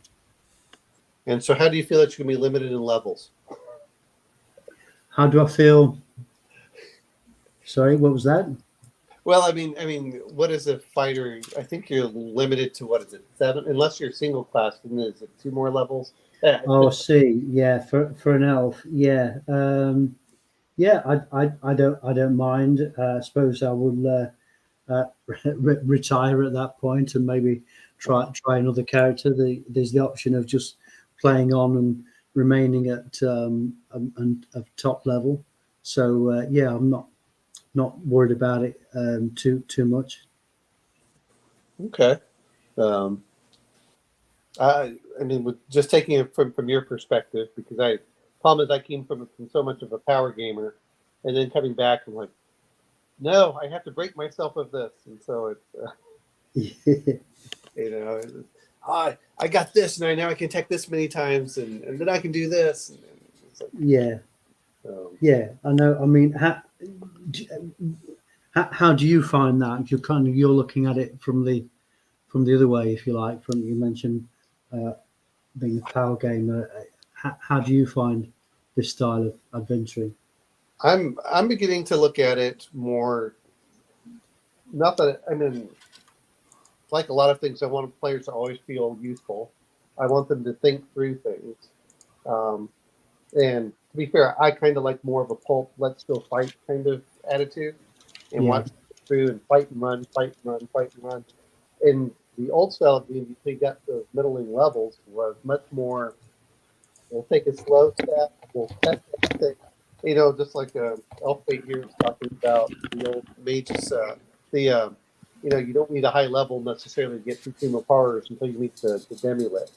Uh, mm, because most of the things were, if you were smart and you played aware, things would work out very, very well. If you decide to go rush in, then you know you die very, very quickly. So certain cases, I was kind of going, why wouldn't I just stick a pole in there? And if the pole doesn't come out, I'm not going to put my head in. yeah, Yeah, I think there's a good chunk of that though that just comes. It's one of those we all know better now, but when that module came out, would we have? Yeah, because it's such a trope now. Well, it is, but even then, I would still poke it with something because you don't know what's on the other end.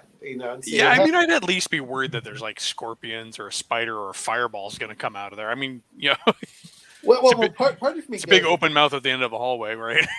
well, did you ever hear about Janus, and I think it's Janus, the one over in Rome, where you'd put your hand in there, and if you told a lie, there was the threat that it would bite off your hand. it rings a bell. I think I've heard that story. Yeah, Yeah, it's in a movie. They do that too. It's one of the old classic movies. And I'm going, that would be a perfect example of why I would stick something else in there first. Is I don't want to lose a hand. Hey, let me go see what's in this thing's mouth. You put your arm in there, like, okay, you just lost part of your arm. Like, no. yeah, You know, Yeah, I mean, I'd at least be worried. Yeah, you're right. Come to think of it, I guess nobody ever expected what was actually in there, though. well, you don't think it's a sphere of annihilation or whatever, but I mean, I think the big part of it is not so much as a person going in there, is I kind of would do this anyway.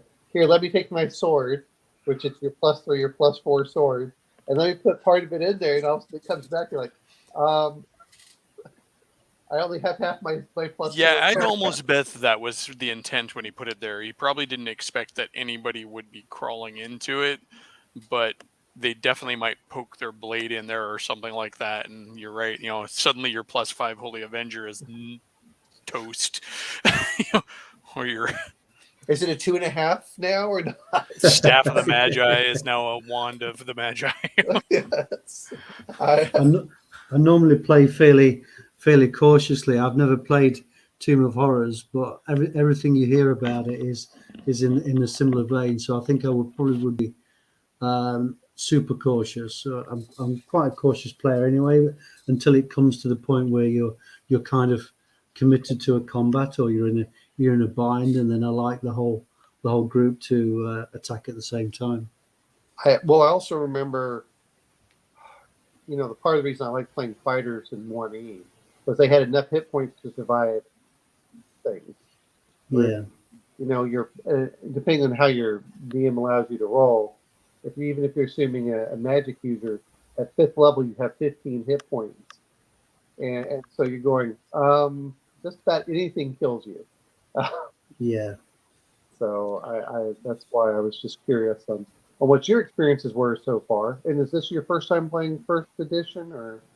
I've played it from the start, which I suppose was in the late 80s, or mid 80s. But then I had a huge gap, and I've kind of come back in the past 2 or 3 years, I think, and I was amazed at how much information there was on the internet, because in the old days it was just D&D and AD&D. We didn't have to worry about different editions, and there was far less talk about rules as written, or we just played the game. we from the books. There was no internet to go look at, to go complicate matters. I will say nowadays it's probably a heck of a lot easier to get into an RPG than it was back when we were kids. Yeah, I found it really easy for there's in-person games of 5e near where I live, and it's found that very easy to get into. Yeah, just even learning the systems and stuff, because some of that stuff was pretty dense or even unintelligible at times. Well, it was contradictory at times. I mean, I thought it was, if you read the original, the Dungeon Master's Guide should only be known by the Dungeon Master and by none of the players. And that's a nice idea, but at a certain point you have to be realistic on that. Well, that's what didn't happen in my group in the 80s. We've been playing basic and expert set, and then one of the players who had more pocket money than everyone else got all of the AD&D books, and because he wanted to be a barbarian, and that was it. We just played from there. Everybody cheese it. Geek's back. Yeah, no. My PC threw a fit and rebooted itself and didn't want to turn itself back on again. Failed insanity check. You had such a good description there, and then you went off, and I went, "Oh no, we'll go ask Graham a lot of questions on how his experiences were while you're gone." So, because he's coming from more the player side, whereas a lot of us are coming from the Dungeon Master side. Oh, cool. Yeah. Well, keep. Don't let me stop you. Well, we just talked about the Dungeon Master's Guide, and we were saying how unintelligible. But I thought it was funny because I didn't read it, but they were all, when Gary Gygax says, "You're going to play my game my way, otherwise you're not playing D&D." And I said, "Well, that's funny because if I read your Player's Handbook, your Dungeon Master's Guide, you say play with what would make sense." So There's some thoughts that he was just kind of being bitter and grumpy at the state of his position in D&D at that point. But what is 60? I mean, 65 was only like 81, maybe, because I remember my first Dragon magazine I bought was like 72, and that was like in 1982. So, this is some of these things when you look at it, and that was before I could buy them because it's hard to buy back editions. But Yeah. it just amazed me listening to some of this. I think what it was is that he was tired of players coming into his tournament level style games, and they were like, "Wait a minute, your character's not valid. This doesn't make any sense." And Well, contextually, it might make sense because AD&D really was an attempt to put together tournament codification. That's one of the reasons that it exists, because he wanted to kind of put it all in one place. So maybe he changed his official tone there from, rather than like, I'm trying to build the hobby, so have everybody play how you want, to where now this is a thing. So now we need to get Sell a little bit books. more official. I think it's about that- selling books as well. yeah, well, I think that's what it is. And splitting away from Dave Arneson and saying this is a different game now. But there's the game with, pen and paste, pencil and a D6, and then there's when you want to create a small or medium sized business, which then turn into a very large business, and it does affect the dynamics of the game a bit. There's a lot more burden. This is what I was thinking when you were talking about WotC before versus small independent open source, developers, if you like. WotC and others have a lot more a burden because they're running a business, an entertainment business, whereas anyone can put anything on the internet if they're not selling it and they're clear about where they're sourcing their material from. It doesn't even have to be original. It could be just a new story that they've made up. The burdens are a lot less. Yeah, even the published stuff that's coming out from third party tends to be a lot more innovative, and I think that's also, like, for example, why WotC catches all the social political flack too, because they're the 800-pound gorilla in the room. They're the big mainstream thing. The mainstream is always going to be targeted for that stuff, anyways. So people like Cobalt Press, they even though they are almost as official as WotC. Yeah, I mean they're pretty high level stuff, as far as production values and stuff. But they still write, Well, what amazes me is just on how much good, whether just talking about everything, and this is why I like buying different systems, is to see on how different mechanics work. I have seen 5th edition games, reading them, where they did an armor class, but then they had armor reduction. And so most armor classes were between 10 and 14, and they didn't go anywhere higher, which to me makes more sense. But more armor, and I said that would have made more sense in certain cases. So it's basically your armor doesn't add to your armor class per se. That's the chance of getting hit. So those are things, or whatever you want to call it, defensive value or whatever. I think that's allowed a lot of innovation, and whether we like it or not. Well, I know that some people say, "Well, it's oversaturated." We are living in a golden age, regardless of whatever we talk politically. We're living in a golden age of role playing. We have more role playing games out there that are well written. Look at the art. The art is so much better. I mean, I thought Deities and Demigods was probably some of the best art among the 4 original books. But man, look at it now. You have everything from noir, different.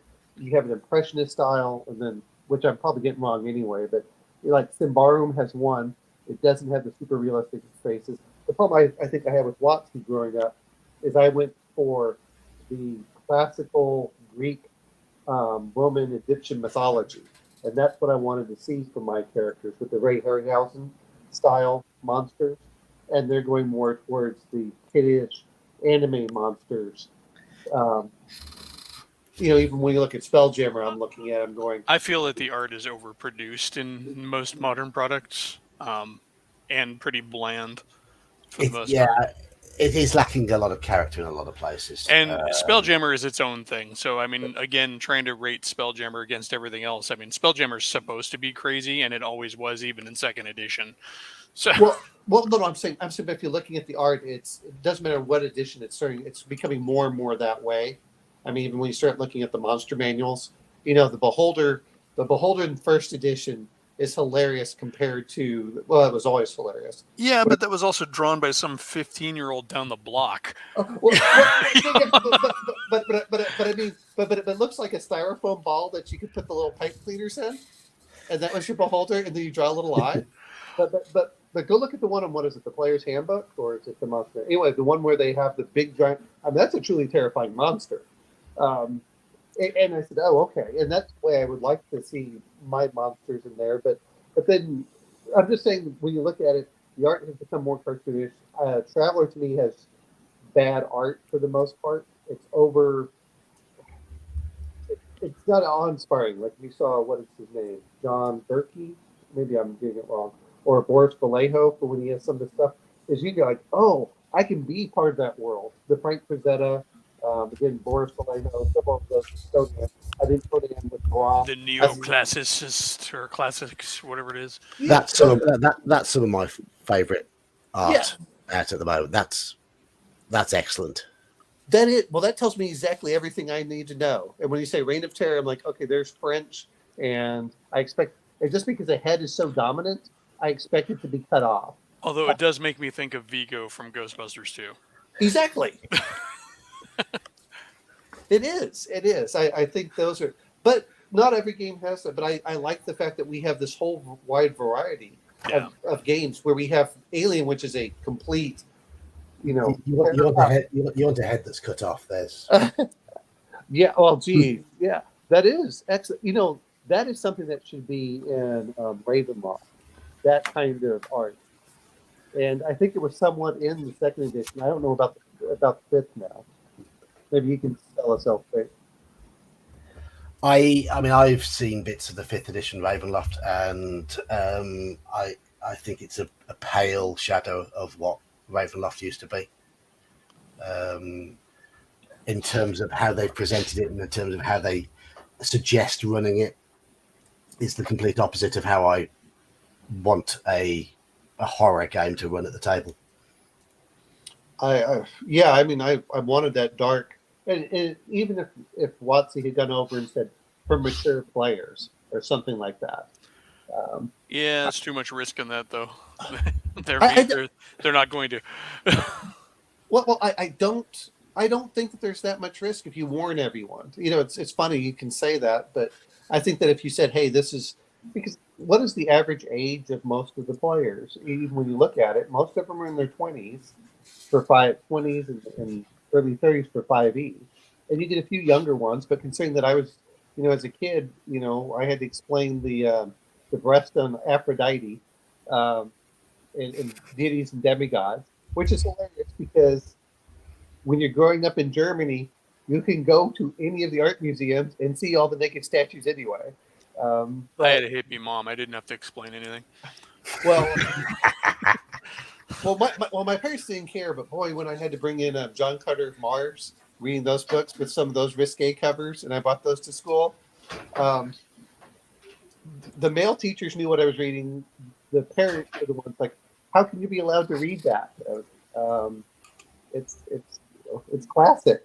But I think that there's that one aspect coming into it is if you can go into those like a Ravenloft if you want to really go into it and say this is for mature players, and then you're looking at a different demographic base, because the people who are going to play Ravenloft as a mature group are not going to be the same people that are going to play Spelljammer probably. But there's the thing though, WotC doesn't want other demographics. They want their core demographic. They don't want other demographics. Otherwise, they'd also be reproducing other TSR games. They would be doing Star Frontiers to get their sci-fi players. They'd be doing, Gamma World or whatever else. They'd be exploring some of the other properties that they've held. They wouldn't have held on to Dragonlance and all of that so long. They've got a core demographic that they really don't want to expand outside of, and they're perfectly content to let other people explore those, so they don't have to risk rocking their boat. Well, Because while the demographic may be in the early 20s, there's enough of it that's also in the late teens, and they don't want some angry suburban soccer mom coming in and starting an internet row because Naked Pictures made it into their kids' RPG. And then there's the Twitter horde, the Reddit horde, and people like that who kick up a stink over. Yeah, like every time you start mentioning Dark Sun and they won't have a game anymore that has slavery, but you miss the point. Dark Sun isn't about promoting slavery; it's the whole fight against slavery. Exactly. Yeah. But well, yeah, that's a whole nother well, I can of find worms.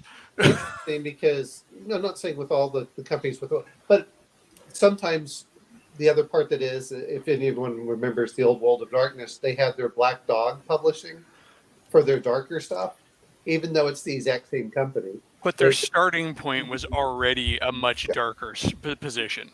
Well, I mean, I used to when they came out, I used to laugh because we would still get crap for playing Satanic D&D because there were still shadows of the Satanic Panic around by the time White Wolf stuff came out, and I'm like, have you seen the game that says play a vampire and eat people? well, that's the whole point of the game. Or the werewolf.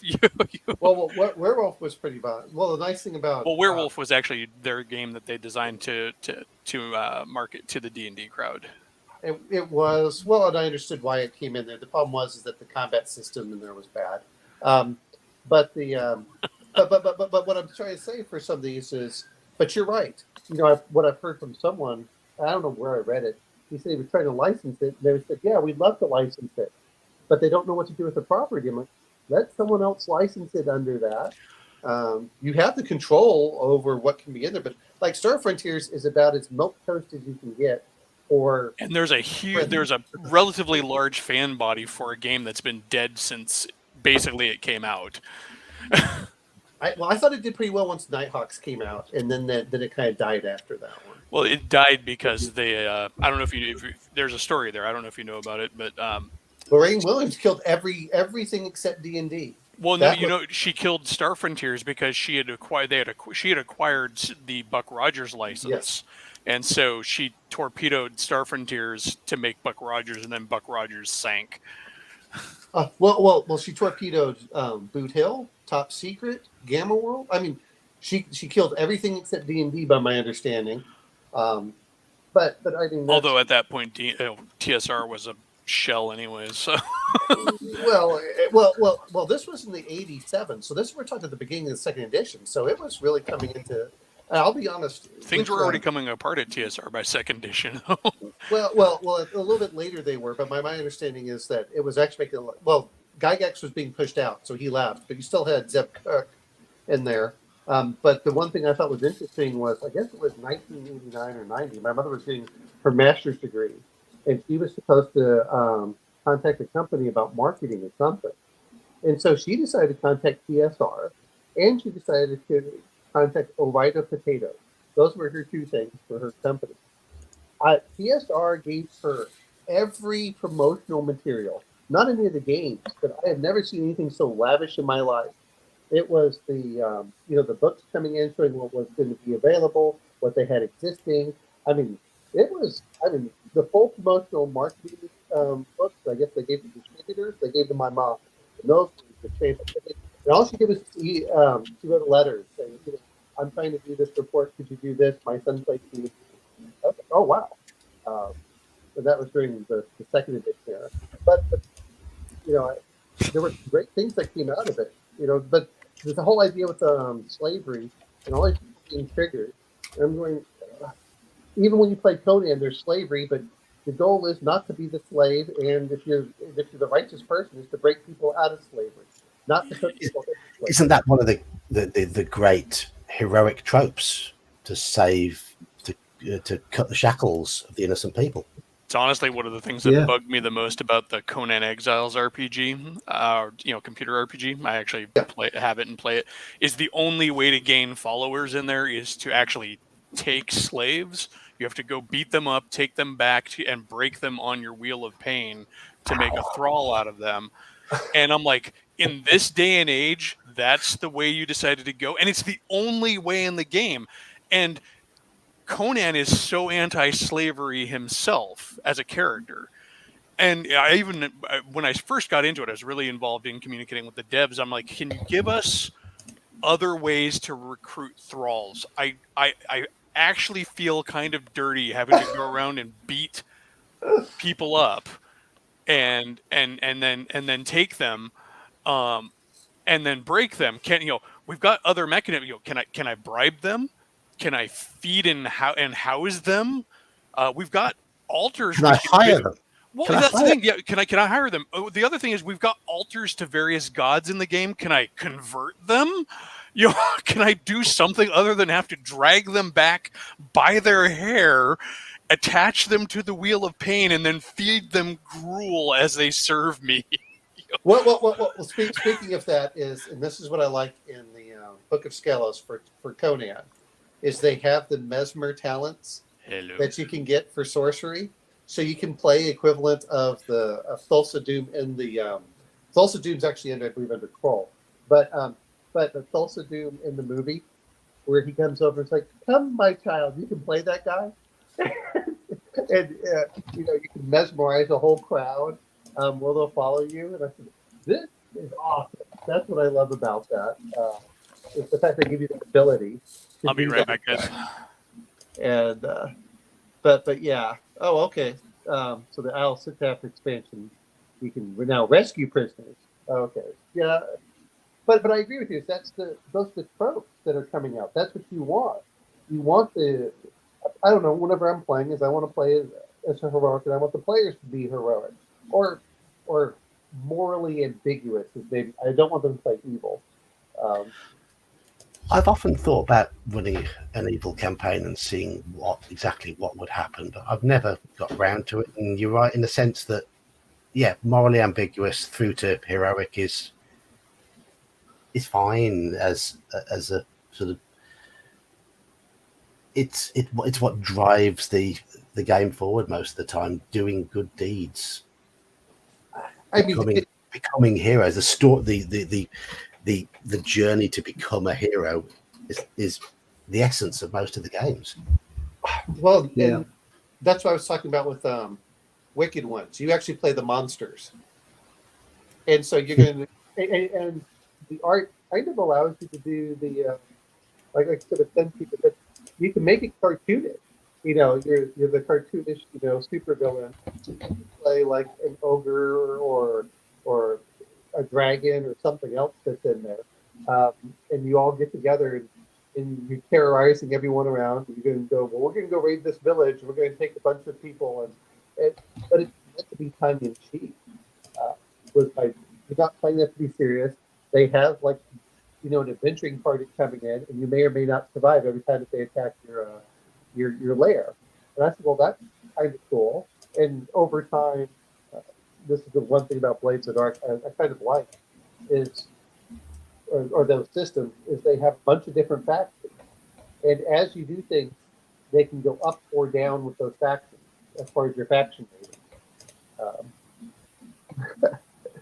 Yes, I like that with Grumpy Old Swan. Before I kill you, Mr. Bond. And I love that. I mean, I do, but it's hard to get a bunch of a group of characters to do that. I think and I kind of like a PG-13 kind of style. They're going to be cartoonish anyway. I don't want to play, Saddam Hussein's sons or things like that, which is where when we talk about truly dark evil, that's what you're looking at. So no, I don't want to be those people. I want to be, the maniacal, crazy person. Where, all right, let's see what I can do. If anyone's ever played Kill All Humans, where you play the space alien? Those are kind of evil I want to be, which is all tongue in cheek. Or even I would have got away with it if it wasn't for you meddling kids type bad guys. Oh yeah. I kind of like that aspect if I'm going to be evil, because I don't really want to explore those super dark areas.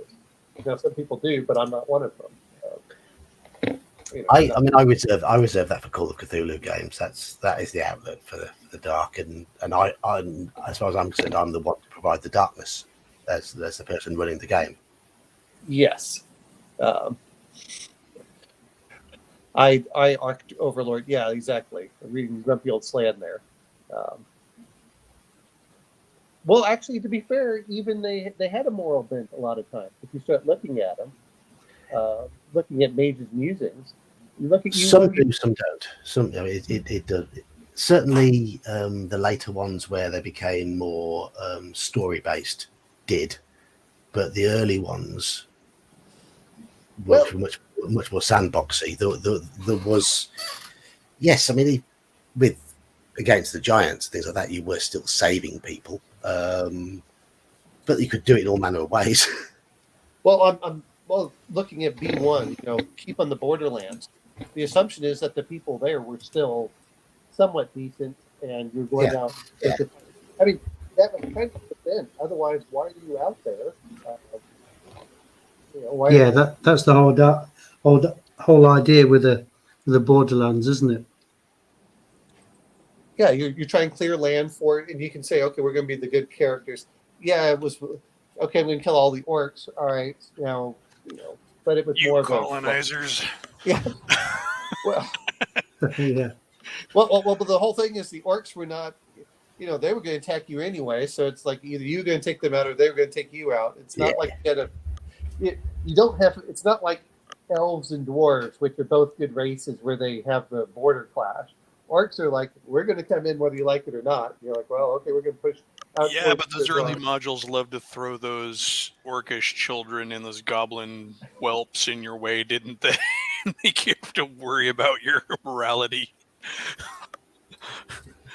Well, the duchy is still wild in that area, and the mountains still have a lot of humanoids that haven't been cleared out yet.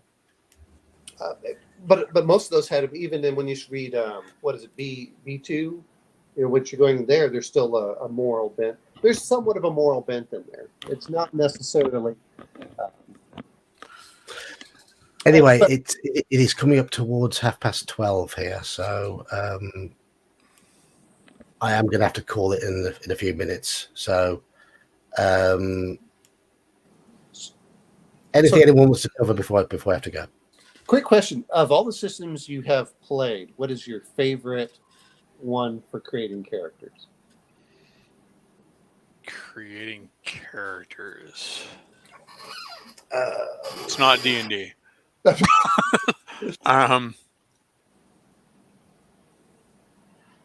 I mean, as I've said, I like Call of Cthulhu.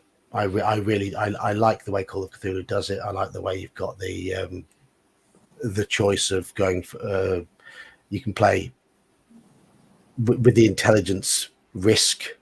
I like the fact that you can tailor your character with hobby skills, and the fact that you can't cover everything, and you can choose whether you want to be a specialist or you want to cover all your bases, and it just feels it feels so. I like the word authentic, mm-hmm. and it feels authentic to me. Yeah, I would say I'm kind of torn. So, like the older life path system from the Cyberpunk 2020 system was always fun to make your characters with, but the characters, I don't feel like it really made great characters. So yeah, I mean, Call of Cthulhu is probably right there for me too, and for the same reasons that John was saying, I feel like I've made a satisfying character who fits the game perfectly, and I feel like any character I make in Call of Cthulhu has a place in the game, but it's not like I've been somehow elevated to some uber fun, uber like everybody's special status. In Call of Cthulhu, nobody's special, but they're all fun. And, it's just that I just feel like by the time I make a character in Call of Cthulhu, I've got somebody I can play, and I know who they are, and they've got personality, and they've got a place in the game. Yeah. And I like Conan, and I like the because it has a life path system. Traveler I wish it had more detail in some of those things for it, which is both good and bad. But it's kind of random for me, which is I'm not a huge fan of absolute randomness. I kind of like players to be pretty close to each other. And then the other part is that I've always liked the World of Darkness on how they did their things, because your stats and your skills and your backgrounds and your merit, all four of those really defined your character. So just because you're strong, that doesn't mean anything. Everything has to work together for that. I mean, as I said, I've only made one Conan character so far, and I liked what I saw, so that might overtake Call of Cthulhu. It does depend on what how much I delve into it, but I'll do that once I've read a few or listened to a few audiobooks first. Oh, yeah. Well, the funny thing is that you can roll up random characters very quickly on that, and you can say, okay, I'll do this, this, and this, and still feel like you have something. I gotta say, now I really want to get in on a game of Conan. I don't have any of the books, but hearing you sing its praises, and then having listened to it recently, the audiobooks and stuff, I'd be pretty jazzed. What about you, Graham? Are you do you have any favorite? I have very limited experience with other games outside of D&D and AD&D. I've played some 5th edition, but yeah, so it's just really which character creation method I choose out of those minor variations, really. Oh, okay. So of the editions you've played, which is your favorite? Graham? First edition, or we call it basic expert with a bit of AD&D thrown in, or in essence, there's not that much between them, really, is there? No, I was just checking with you on what you. But some people like this. That's why I was just curious. Yeah, I've had some good adventures with fifth edition, but for me, the original one is my favourite. Right. Well, I'm going to say now we have just hit 12:30 here, so it's up for work in 6.5 hours. I know you. So for some of you, it's only early evening. It's probably time to have some dinner. I'm going to thank you all once again for joining me on my stream, making it an interesting conversation. Do apologise for my computer glitch about half an hour ago. No problem. I need a new computer, but I'm going to say thank you now to Saxius for his contribution earlier on. Doof joined us for a while as well, and to the three of you who've kept the conversation going. Elfbait, Omanal, Graham, thank you all once again.